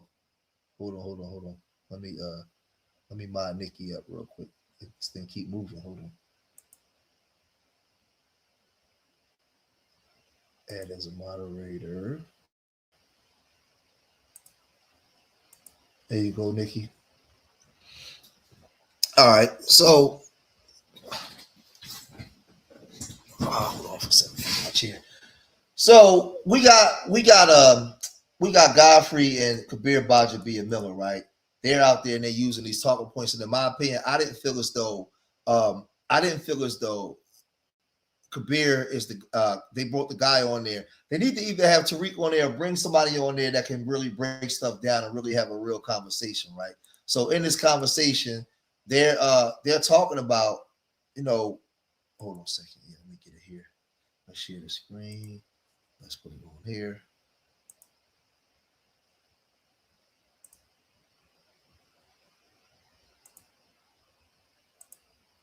So they're talking about foundational Black American culture, and we know that Godfrey and Kabir had this conversation a year ago, and then they put out a video and it went viral all over the country, and people was talking about this all over the country. It went viral, right? And they got a lot of pushback from this. Now we know that Godfrey goes hard for the FBA community, but let's look at some of this, right? Let's check some of this out. Everybody was going to go off on me, right? Yeah. So I lived with that. I saw how people disrespected my father. I'm going, wait, bringing it up triggered a lot of people. You can't, how dare you say appreciate? Like, wait, my father contributed to it. And I get it that it was on the heels of the Immigrant National Act of 1965. Right. I get that. But just because that was on the heels, does that mean my father is not to be appreciated in all the other immigrants? No, I don't think it's, and this is the backlash. I know where you're going to. Yeah, right. Yeah, because as much as I defend Black Americans, I get stuff where they'll go, "You're not Black American, you African." Right. And I go, hold on, let me back it up because I'm too far ahead. I want to preface this. What am I on? Hold on. So many other Black of a larger discussion that Godfrey and I were having where we were in sync the entire time. But of course, the internet is going to do what the internet does, right? Take a portion of it and then just spin it into something else. And I think what we learned from this situation, especially something that got spun during Black History Month, is it a conspiracy? Maybe. Is that there's a larger discussion that needs to be had about this. And so to all the trolls out there, to all the people out there, bots, the bots, of course, we saw a lot of the bots. I said, you know what? It's time for us to have a conversation, a deeper conversation about this. And so with Godfrey and I, we have Dr. Donald Grant here. Doctor, you and I talked just for a little bit about this discussion. Just let everybody kind of know your background and kind of why, you know, it makes sense for us to have you here and being able to help facilitate this conversation. Yeah, I appreciate being here today, gentlemen. I'm a psychologist by training, but I don't practice anymore. I work with large companies, helping leaders learn how to create environments where people do their best work. And what you're talking about right now is another area of expertise that I am in, which is racial cultural trauma. And when we're talking about the relationship amongst Black folk across the diaspora, we're talking about racial trauma. And everything that you all expressed. And so today I'd love to be able to dig into some of the stories behind why these conversations exist, why they're important, and why they're so hard to have. Yeah, I think I'll start it off with this. So Godfrey and I, we were having this conversation about, you know, whether or not there was a beef or what I called a misunderstanding in the Black community between Black immigrants and foundational Black Americans. But yeah, I'm not a big fan of that term. It's divisive, but we'll get into it. We're going to get into it. Yeah. But we were having this discussion. And so I'm like, all right, I'm here and we're going and we're agreeing back and forth. And I'm going, wait, but there's one side that needed to be represented and heard. And so Godfrey was giving obviously his side, and I'm like, yeah, I'm in agreement. This is everything that I grew up learning about from my teachers, from Mrs. Avion to Dr. Shepard, who was my elementary principal. So all of this stuff I was familiar to. So you were preaching essentially to the choir, and I'm going, amen, amen. All right, but what about this? Yeah. And so my interjection into the appreciation of Black immigrants, African immigrants, was really kind of from the standpoint of, as a young kid growing up in South Central Los Angeles in the Crenshaw district, I mean, ridiculously teased, but not only just myself, but I saw that happening to my brothers. I saw that happening to my father. I saw that happening to my mom.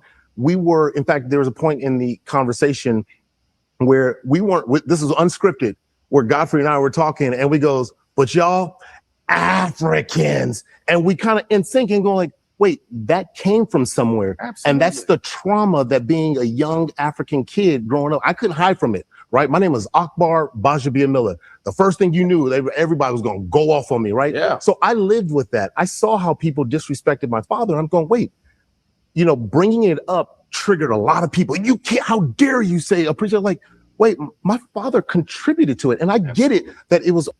Now, let me stop it right there for a minute, because I wanted to play for a minute, because we're going to break this down with no emotion. You know what I notice? You know what I notice when I hear a lot of Africans talk? I'm going to deal directly with the Africans and Caribbean, right? Okay, we bust on y'all when y'all was young. You know what I never, ever hear them say in their arguments when they want to have a conversation on good faith? They never talk about how their parents told them to stay away from us and how they had names for us, right? And how they had disrespectful dispositions towards us, right? We were young. Okay, we made fun of you, right? But this is the thing. We made fun of everybody. Everything that we called you, that's part of Black American culture. And Godfrey gonna prove it. And I'm gonna unpack it. See, y'all know me. I don't deal with the emotional stuff. We're gonna unpack it using our brain. We're gonna slow everything down, and I'm gonna show you exactly how Godfrey, not even understanding what he did, how he proved the point. Watch this. On the heels of the Immigrant National Act of 1965. I get that. But just because that was on the heels, does that mean my father's not to be appreciated in all the other immigrants? No, I don't think it's, and this is the backlash. I know where you're going through. Yeah, right. Yeah, because as much as I defend Black Americans, I get stuff where they'll go, you're not Black American, you African. Right. And I go, eat a dick? How about that? That's what I do. Because I'm like, what are you talking about? Now watch this. Watch this though. Watch this. Now people, oh darn it, hold on. Darn, I didn't have it. I want y'all to see this. How people disrespected my father. I'm going, wait, you know, bringing it up triggered a lot of people. You can't, how dare you say, appreciate, like, wait, my father contributed to it. And I get it that it was on the heels of the Immigrant National Act of 1965. I get that. But just because that was on the heels, does that mean my father's not to be appreciated in all the other immigrants? No, I don't think it's, and this is listen, the man. backlash. This No, is the but no, blowback. Yeah. I know where you're going through. Yeah, right. Yeah. Because as much as I defend Black Americans, I get stuff where they'll go, "You're not Black American, you African." Right. And I go, "Eat a dick." How about that? That's what I do. Because I'm like, what are you talking about? I grew up in Chicago. Yeah. That's a. Now let me pause it right there real quick. Now people hear him say that and they'll get upset, and I'm telling you, don't get upset. Listen, part of Black American culture growing up here in the East Coast corridor in the predominantly Black community, when we bust on Africans, you know why Godfrey's a comedian today? Because he grew up here in America amongst us. You know why Michael Blackson is a comedian today and they're both funny? Because they grew up in they grew up in FBA culture. See, had they grew up around an pure African culture, they wouldn't be funny comedians. They're funny comedians because they grew up getting bust on and they learned how to bust back. So what he's saying is, when he's saying E to D, right? He found out when he started busting back, that was our way of putting our arms around. That's just the way that we talk trash. That's part of our culture. That our uncles do it at the barbecues, our aunts, everybody. That's Black American culture. Part of that comes from slavery. We talk like that to toughen you up for the world, right? Part of that, when we understand our historical references of why we have the funny comedians, because we use things that pained us, right, as ways of endearment to make us feel better. And we use certain words to toughen you up. Even on a slave plantation, when the master came and told the mama, hey, little Toby is working real hard. He's doing this. She starts saying, oh no, he don't know what he's doing. He's shiftless. He can't even, he don't know his feet from his head. He don't know that. She would start talking down on him so that way master won't sell him. Right? So we got to understand the psychology of the historical references of where this stuff comes from and why we have these funny comedians, why we do the things that we do. It's based off of our historical narratives, right? So now Godfrey is a comedian because of FBA culture. It's part of FBA culture. So what I'm saying is I deal with the historical references of where our talking points come from. So when Godfrey uses the term E to D, you know what happened when he said that? Everybody start laughing. Oh, I can't believe he said that. It's like whoever called Godfrey a name and he said E to D, now they start going back and forth. But after that, they was friends. See, because Africans are not running for their lives from Black Americans. Africans are not being crucified or in their communities by Black Americans, right? So let's keep going. Very Black city. Chicago's history of Black Americans is heavy. Jack and Jill. You got the Chicago Defender. A lot of stuff started in Chicago. The Obamas. The Obamas, Minister Farrakhan, he's like Nation of Islam. There's so much just so much in Chicago. And my father was an educator for 45 years at Malcolm X College. You know what I mean? That's pretty Black. Yeah. Taught on the west side of Chicago. Right. Yeah. My father had adult education programs for gangster disciples, Blackstone Rangers, and Vice Lords. Gangbangers knew my dad. You don't get no, and cats be like, yeah, your dad taught me how to read, dog. For real, we got your pops. I mean, and my mother was a nurse an OB-GYN nurse who delivered so many people's babies. My mother was known in Chicago. So our Blackness was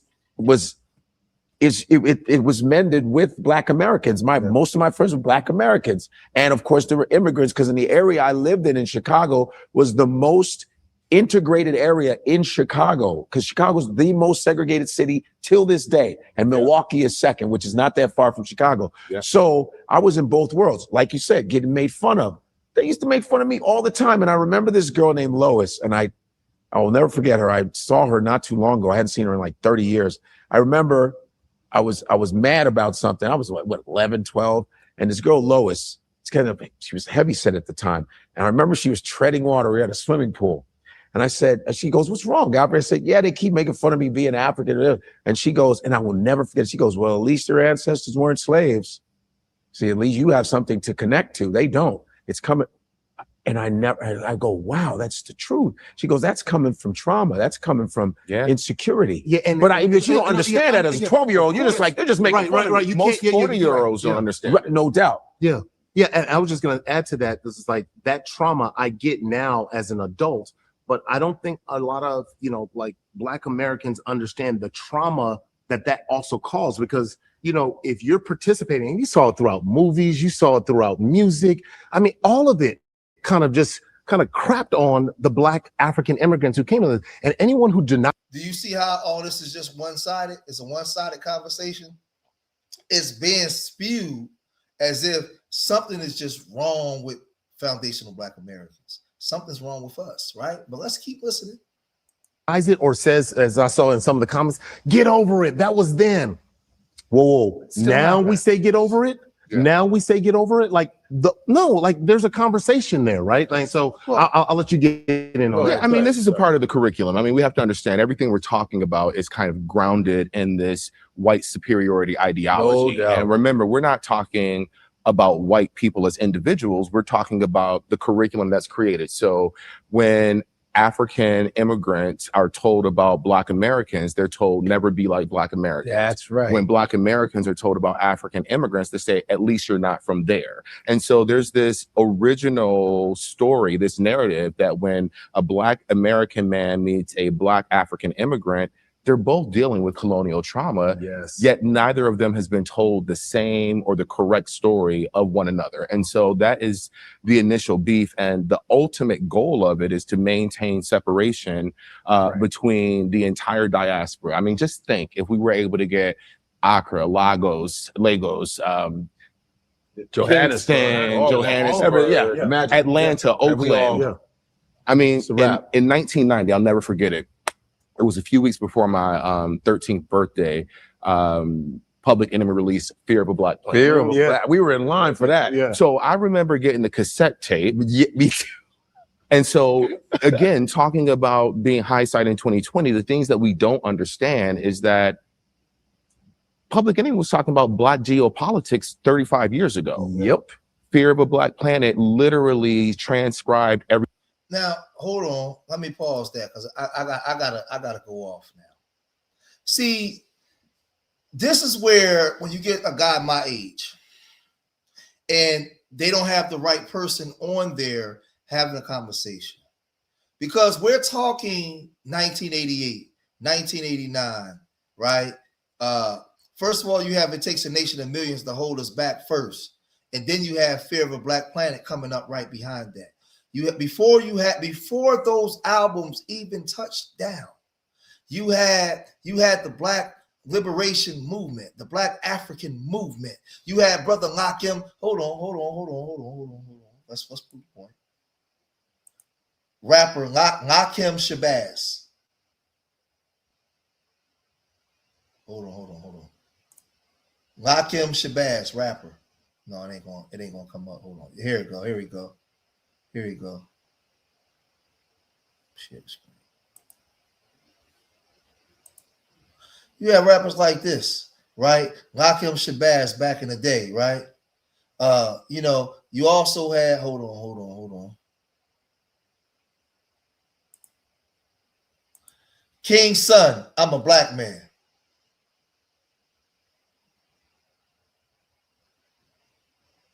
Hold on. You had brothers like this, King's Son, right? You had brothers like this, King's Son, back in the day, promoting blackness. Now, George, why are you showing all this? Everything was African centered back then. Everything. The reason why I'm saying this is disingenuous, we had on the medallions and was holding up the fist as a Black thing. We was saying it takes a nation of millions to hold us back. We was marching in the street, Free Mandela in 1990. We was just told these things. We was given flyers, and it was about the revolution and about the Nyabingi drums and about the Africa stuff. So now what happens is, what I don't like, when they come up here and they like to play games in our face, and they like to say that we was just making fun of Africans, and it was Africans, especially in the East Coast corridor and in the Midwest, you had the Lost Poets, and everything was situated around the motherland and around Africa. Everything. I can't speak for the South, right? Hold on. Somebody said I'm lying. Let me get you out of here. Goodbye. Right? I ain't got time. I ain't got time to be playing with stupid Negroes. The thing is, when we were growing up in those late 70s, 80s, Burning Spear, right? Black Uhuru, everything was centered around Africa. Now, in the South, it may be a little different, but that African roots and the music, it was in the music. Paris, right? It was Poor Righteous Teacher. It was about the revolution, right? Buju Banton and all that stuff. It was about the revolution. Now, all of a sudden, when they come out, all they talk about is the African booty scratcher stuff. All they talk about is us making fun, but they don't talk about us. We was the only ones wearing the dashikis. We was wearing the dashikis. We was the ones talking to African talk. We was the ones talking about going back to Africa. All in places like Detroit, Chicago, New York City, Philadelphia, Washington, D.C. How come they always leave that part out? When it comes to Afrocentrals teaching, that was all of us. Dr. Naeem Akbar, Marimba Ani, so many of our people. I'm confused. Dr. John Henry Clark, that was us. That wasn't them. So we had all of this African teaching, all this African-centered teaching, but when they start talking, all they can talk about was being called booty scratchers.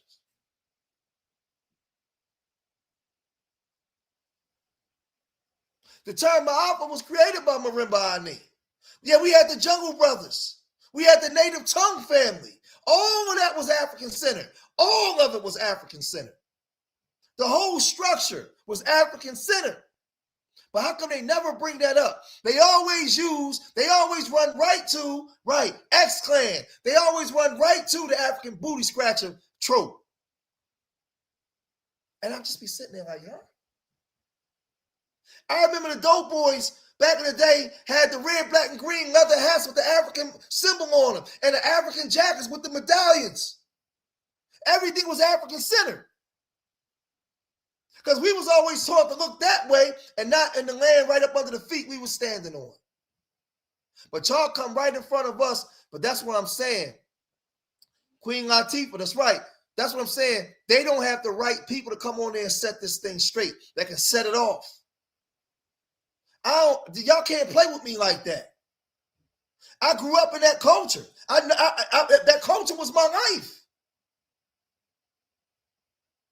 So when I hear them go this one-sided conversation, you called us booty scratchers.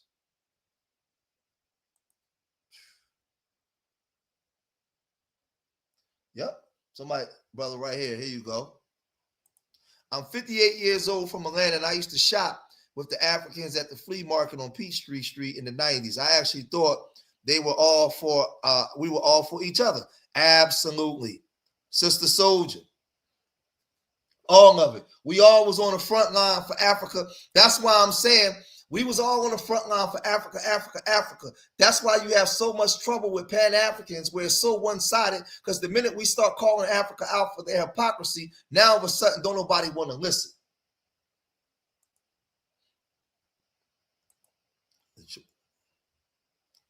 Yeah. And this thing gets real goofy, man. You say Detroit. But let's listen to some more. Yeah, we scream stop apartheid in America. Stop apartheid. That was us. That was us kicking up dust. We was always kicking up dust for Africa. So a lot of young people that may be on, my mother had adopted an African child that she sent 30 a month to 1998. Absolutely. See, we got to come out and tell these stories. I remember buying mud cloth and kente cloth in the 90s. We got to come out and tell these stories. Yep, every time we didn't know that Africans hate us. We got to tell our own stories. Craig is crazy. Craig, I'm not reading that. Bad and brainwashing. Right? So let me say this, right? We got to come out and we got to tell our own stories, because you let these people tell the stories that's telling it in lies. But let's listen to some more. Let's get back to it.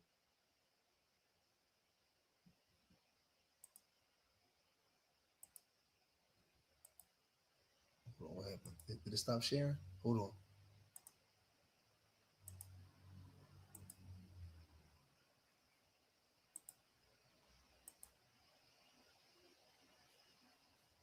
Everything we're talking about right now, when you think of terror Terror. I got so much trouble on my 911, mind. Hollywood burn, Hollywood with Big Daddy Kane and Ice Cube. Yep. So this is not a new narrative. This is the same story that's been going on. And I think it's important to be able to see the source of the problem in order to actually articulate and speak about the problem. And so, you know, what you all had on camera was a kind of colloquial conversation that really turns into beef in the outside world, in the outside space, which is why it went viral, because people are yearning to have this conversation. I like engagement. But I like it because I think I'm pretty well versed in this, because since I was 18, we started at the African American Cultural Center at University of Illinois. We had we got together and did a Black book reading club. Yeah. We brought in Stokely Carmichael. I met Francis Cress Welsing, Dr. Naeem Akbar, Breaking the Chains of Psychological Slavery from Florida State. He came. I met Eleanor Holmes Norton, who's still a senator. Absolutely. These people, I sat and talked with them, Sister Soldier. Yeah. So we brought them in on, you know, we put our money together and brought these speakers in. We had another brother named Ajwa Kwesi who taught us pre-slavery history, real African history. We had him 3 times. Steve Coakley from Chicago, another historian. So I was going to big time lectures, and then I was going to Savior's Day also. Yeah. So I had all of that. I have over 200 books, African American history. Yeah. You know, Nelson George. He's one of his books is Boo-Hoos, Baps, and B-Boys. I've read that. So I was very well versed in James Baldwin. But you know what? And our parents, because I think this is important. Just like I'm sure your parents supported you understanding that being here in America, my parents did the same thing. Growing up in South LA, where my elementary principal, the late Dr. Genevieve Shepard, she made sure that not only did we learn the Black national anthem, not only did she bring in and get us connected to being able to listen to Jesse Jackson and to Andrew Young and getting us to Washington, D.C. I'm a 6th grader going off to Washington, D.C. and learning all the different history when it comes to Black Americans and the contributions in this America. speaks to the gravity of this problem, though. This speaks to the deliberateness with which white identity has been saturated throughout all our environments, because you all are talking about the conversation that happens between Black Americans and Black immigrants, but it's a similar conversation happening between Black Americans and other Black Americans. And that's the level of depth that this is. My first encounter with white supremacy was not from white people. I was growing up in a housing project in Buffalo, New York, where I was consistently told, you talk white. Oh my God. Now my response would be, my response was consistently, it's actually, I want y'all to listen because I'm gonna address this. so you speak white, but obviously I didn't say that, but I can be that. But so the thought is that every single intersection of Blackness has a level of beef associated with it. And so the reason that exists is to maintain division and separation. And an important. So let me deal with that talk white thing. This is the thing, right? It's twofold. You have people that are educated that go into the colleges and they go into the military, they go into different places outside the environment. And they may come back, I got a cousin, they may talk with a different vernacular. They may talk, you know, not to the way that we speak the English, right? And that don't mean that they're sellouts, right? But then you have a lot of people when you deal with the miseducation of the Negro, the educated Negro leads the masses. And you talk about the boy and the talented 10th and how they sold the Black community out and they started to marry white and they started to think that they were better. And they started to be in the class above. A lot of that white talking points then came from the Black sellouts that wanted to ingratiate themselves into W culture. So that you talk white term in the Black community came from people that talk down to their own people while trying to ingratiate themselves with W's. That's where that come from, right? So it gets convoluted and mixed up with, sometimes you might have a cousin that went to college and that's very educated and that's a lawyer or in Chicago. You might have a cousin that might talk proper and they might say they talk white, but that don't mean that they're a sellout or a coon. See, what I'm saying is this dude is not putting things in his proper perspective. If he's supposed to be this educated expert, then he should be out there explaining where you talk white comes from in the Black community. It's not shrouded just in trauma. It's shrouded in sellouts and what the sellout culture did and what Carter G. Woodson said, miseducation of the Negro. The educated Negro leaves the masses. So when we share the screen, we get back over here again, right? And I go here, it goes here. In the Miseducation of the Negro, chapter 6, argues that the educated Negro leads the masses because traditional education indoctrinates them to despise. Listen, this is old. You're not going to get this nowhere else, right? Carter G. Woodson argues that the educated Negro leads the masses because the traditional education indoctrinates them to despise their own culture and adopt the slave psychology of the oppressor. This estrangement creates a gap where the educated Black people abandon crucial self-control institutions, right? And he talked about the Black church back then because this is over 100 years ago, right? So he's breaking down educated individuals often feel superior to and distance themselves from Black masses, failing to use their skills to uplift their community. This was being said 100 years ago. 100 years ago, this was being taught and said, right? This is in the Miseducation of the Negro, chapter 6. The educated Negro leaves the masses. So I don't play no games when we come over here, and I don't like the fact that they got that Black man on there speaking, and he's misrepresenting foundational Black Americans. He's not teaching in the manner in which he should teach, because he should teach where that talk white comes from. But let's listen to some more.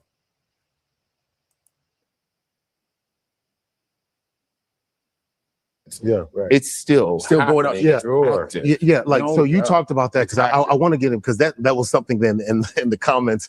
You going through and you're looking at that, because for me going into the comments, it's yes, as a human, I want to go back and I want to fight back, right?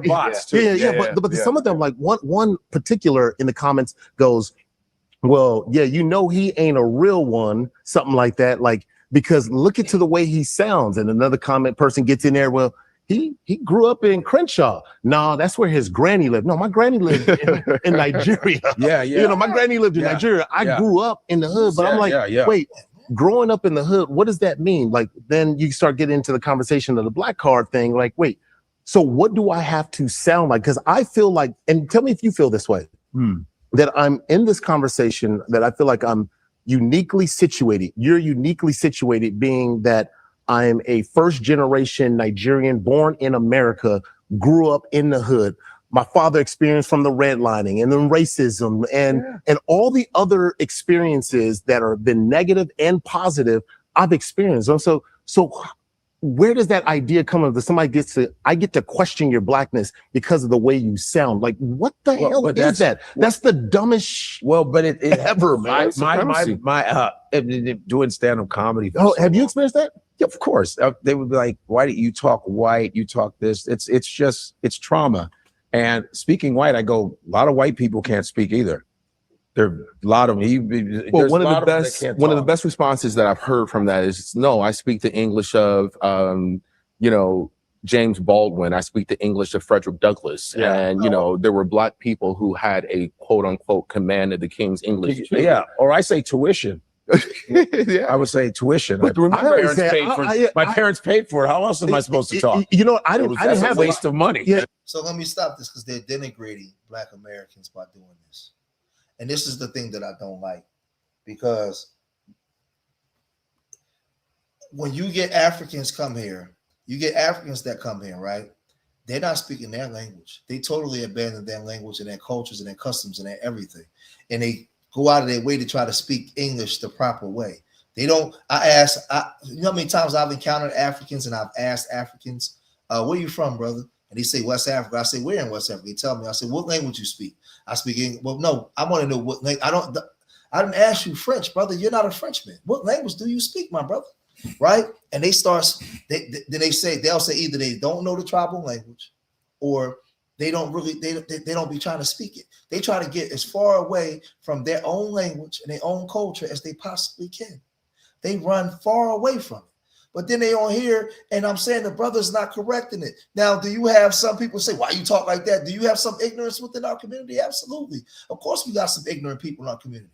But we know that talking point of you talking white comes from a place. I just showed you guys where a real educated Carter G. Woodson exposed the educated Negro back then and what they did. That's where a lot of that stuff comes from initially, right? But let's move forward before we got about 15 more minutes. I want to get with this part. Let's go right over here. Turn inward and sideways, and that's what that is. It's not just cosmetic. Hell no. This is deeper. It's so much deeper than that. And so yes, we need to read, we need to see film, we need to do all these things. But we need to create. We need to create opportunities to see the actual foundation, the etiology, as they say in science. Where did this come from? What's the root of the problem? I would love to see, to me when D-Red, what it do, baby? What it do? What up, D-Red?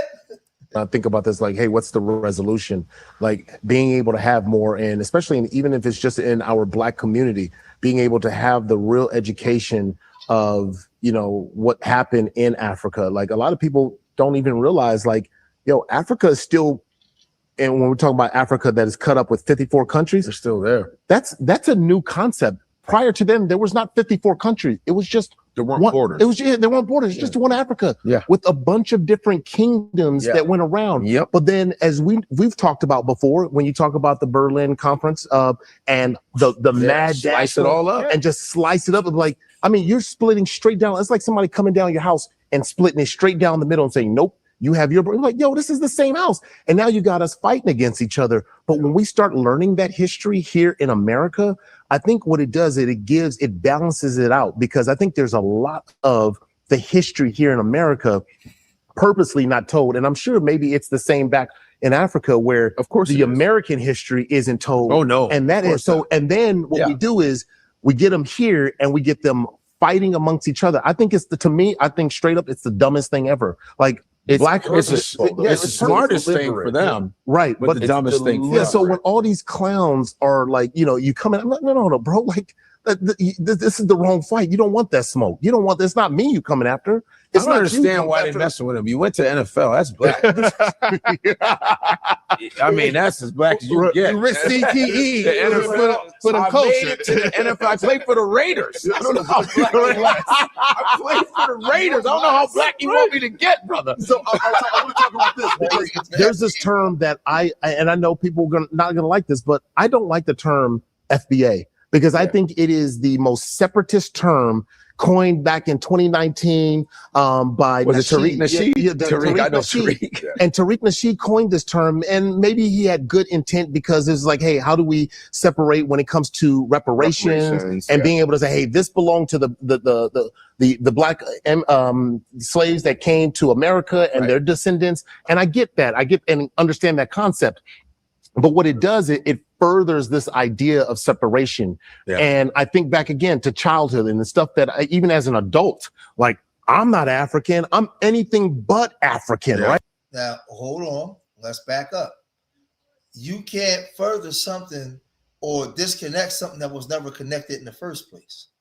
This is the part where I'm saying where the conversation is not being held in good faith. It's not, disliking foundational Black Americans is low-hanging fruit. It's easy to say, hey, I dislike foundational Black Americans. But if you notice, they never once said, hey, I dislike the fact that the Igbos and Yorubas don't get along and they hate the housing. And the Fulanis. I dislike the fact that Nigerians and Ghanaians hate each other and they won't unify in their country. But we still holding African foundational Black Americans to the same standard that we ourselves is not practicing. I dislike the fact that, like, my father had to even leave his country and come here. Everything is based off of what we're doing. And that's why I read that letter of the Constitutional Journal. I got Indian in my blood. I'm Creole. I'm anything but African. And so when you say foundationally Black American, it's like, yes, I can say I'm foundationally Black American and I am not you. I'm like, no. Because like my father used to tell me, I don't know what all these fuss is about. I descend people. You guys are brothers. And then like, my dad said, y'all, bro, man, we ain't your brother. We ain't African booty scratchers. No, but we look alike. No. Yeah. He traumatized as hell. You hear him? He a grown man, went to the NFL, made millions, got him some biracial cooch and everything. He's still traumatized. All right, man. All right, cool. Well, this came into when reparations was being considered. Yeah. When reparations came in. Now, see, I'm gonna tell you something about Godfrey. Godfrey is gonna go out of his way to defend foundational Black Americans no matter what, because he knows his bread and butter is with foundational Black Americans. He knows that when he gets on them comedy stages, him and Michael Blackson, Black Americans made him who he is. So you see he has on a Jimi Hendrix shirt. He's not going to go too far to the left because he knows better, right? And Godfrey's going to always go out to defend Black American culture because he grew up around it, but he knows his lifestyle is predicated on it. And they're like, how much are Black Americans owed? It had to be codified. Right. They're owed a lot. Yeah. They deserve a lot. The inventions in America are damn near all Black. Let's just keep it 100. All the stuff that people are using, from the doorknob to the escalator to the elevator to medical devices, to Yeah, Godfrey, right? pacemakers to GPSs to helicopter. We can just keep going. People are using it because a lot of white inventors were able to steal patents. Like Thomas Edison stole patents. Yeah, sure. Lewis Latimer's patent, they stole all of it. Yep. So they deserve reparations. Foundation, I believe that 100%. Black Americans, you deserve it. Now, if there's some money left, you can give it to us because we will call. So I got. They gonna come after you. I called the N-word. I got called the N-word in my honors English class. What you talking about? I'm like, I get some money. Don't I get some trauma? I say spread that. You say I get N-word trauma. If there's leftover, unless they were pronouncing Nigeria wrong. I was like, it's only 1 G, man. It's not 2 G's. I was working in Serbia, and this dude yelled at me from across the road, "Hey, N-word." In Serbia, and towards the system that is creating this, I aggress horizontally amongst my peers and amongst those who look like me, because that's easier. And so as a result, we create this dynamic whereby this Blackness is the Blackness to be revered. And then you have this Blackness. I mean, you have these conversations going on right now between, these Black upper echelon groups like the Divine Nine fraternity sororities. Yes. Is it okay for kids to be in Jack and Jill, those who can't get in Jack and Jill? Is it okay for you to do guards? All these things, all these conversations are happening because the world has not allowed us to have a malleable community. Remember, whiteness has been malleable for generations. When Irish people arrived on this land, they weren't considered white at all. No. When other European immigrants arrived on this land, none of them were white. And so the descendants of the colonists began to see the difference happening in the numbers of people, like we see right now. For the first time in American history, the 2020 census showed a decline in the number of individuals on the census who identify as white only. It threw white Americans into a done deal. Show. It scared them because this idea of your identity no longer holding dominance is a deal breaker. And then we just got news that for the first time last year in 2025, I think, we had the first time where the numbers of babies born in America, the numbers of babies born who are identified, there were Black dude learning all this. This is all deliberate to maintain Black music, white music. It's not race. Remember race records? Absolutely. They had race records where Black people couldn't even be on the cover of their own albums. That's right. But so everything you're describing is purposeful. And I hate to keep saying that and keep grounding it in this kind of colonial framework, but all these things are aimed at keeping the narrative and the argument over here to avoid having this conversation about what colonialism consistently today does to us. When I meet brothers in London or in Paris, we're all talking about the same thing. Black men in London and Paris are also dying of heart disease earlier. So I'm gonna pause this. I'm gonna stop sharing. I'm gonna come back and I'm gonna do a full, thorough, deep dive into this. I'm gonna do a whole, because I dedicated an hour and a half to the Jasmine Crockett. So we're gonna come back and we're going to dedicate a full hour and a half to this. We're gonna break this down piece by piece because I want to break it down the right way. Right, we're gonna do it piece by piece. We 2.5 hours in. Sunday, 7:15. Listen, man, we kept over 600 people in here for over 2 hours, man. I'm glad that you guys stayed. You know, as usual, we was getting it in. Make sure you guys, matter of fact, let me do this. Everybody stay still for a minute. I want to do this for y'all. Everybody stay still. I'm going to do this. I'm going to put this in the chat so my mods can go in and get it.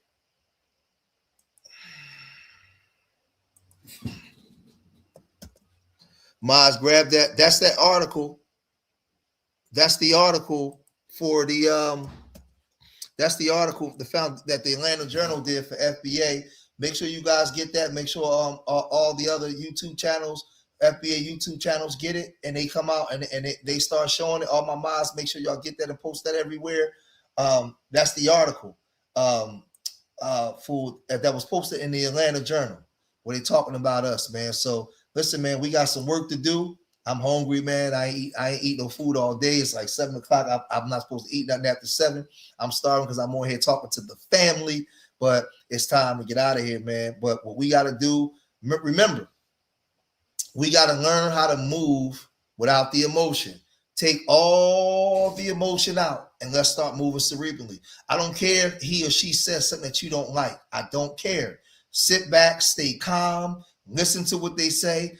Because if you let a person talk long enough, they'll expose themselves. Don't get upset and jump off and cut them off and stay calm. Let them get it off. And then you go back and you address it.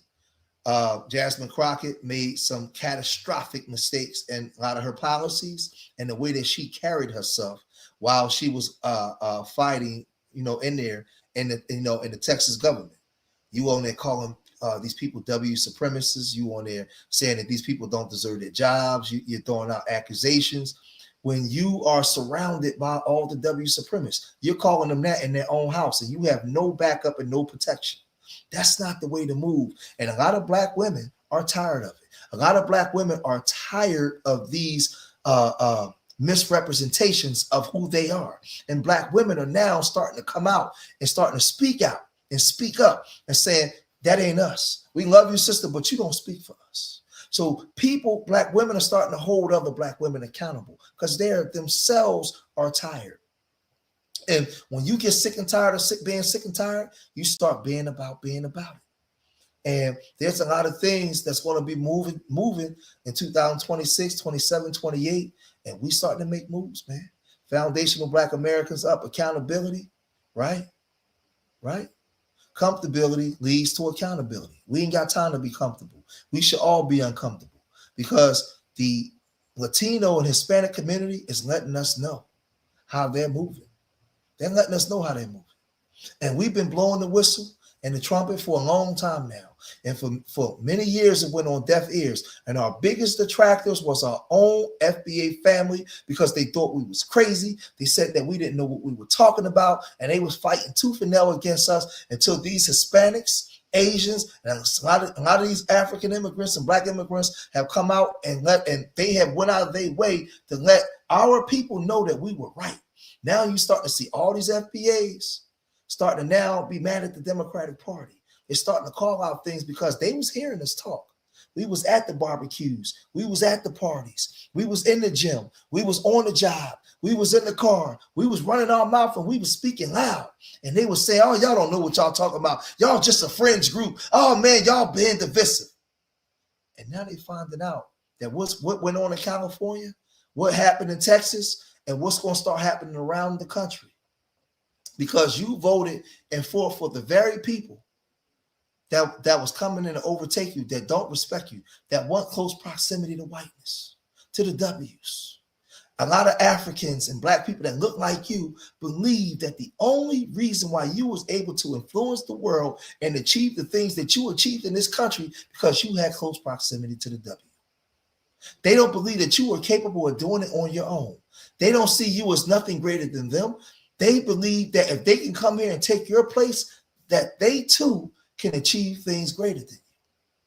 They believe that. And you really thought that you was going to be able to unify with a consciousness like that.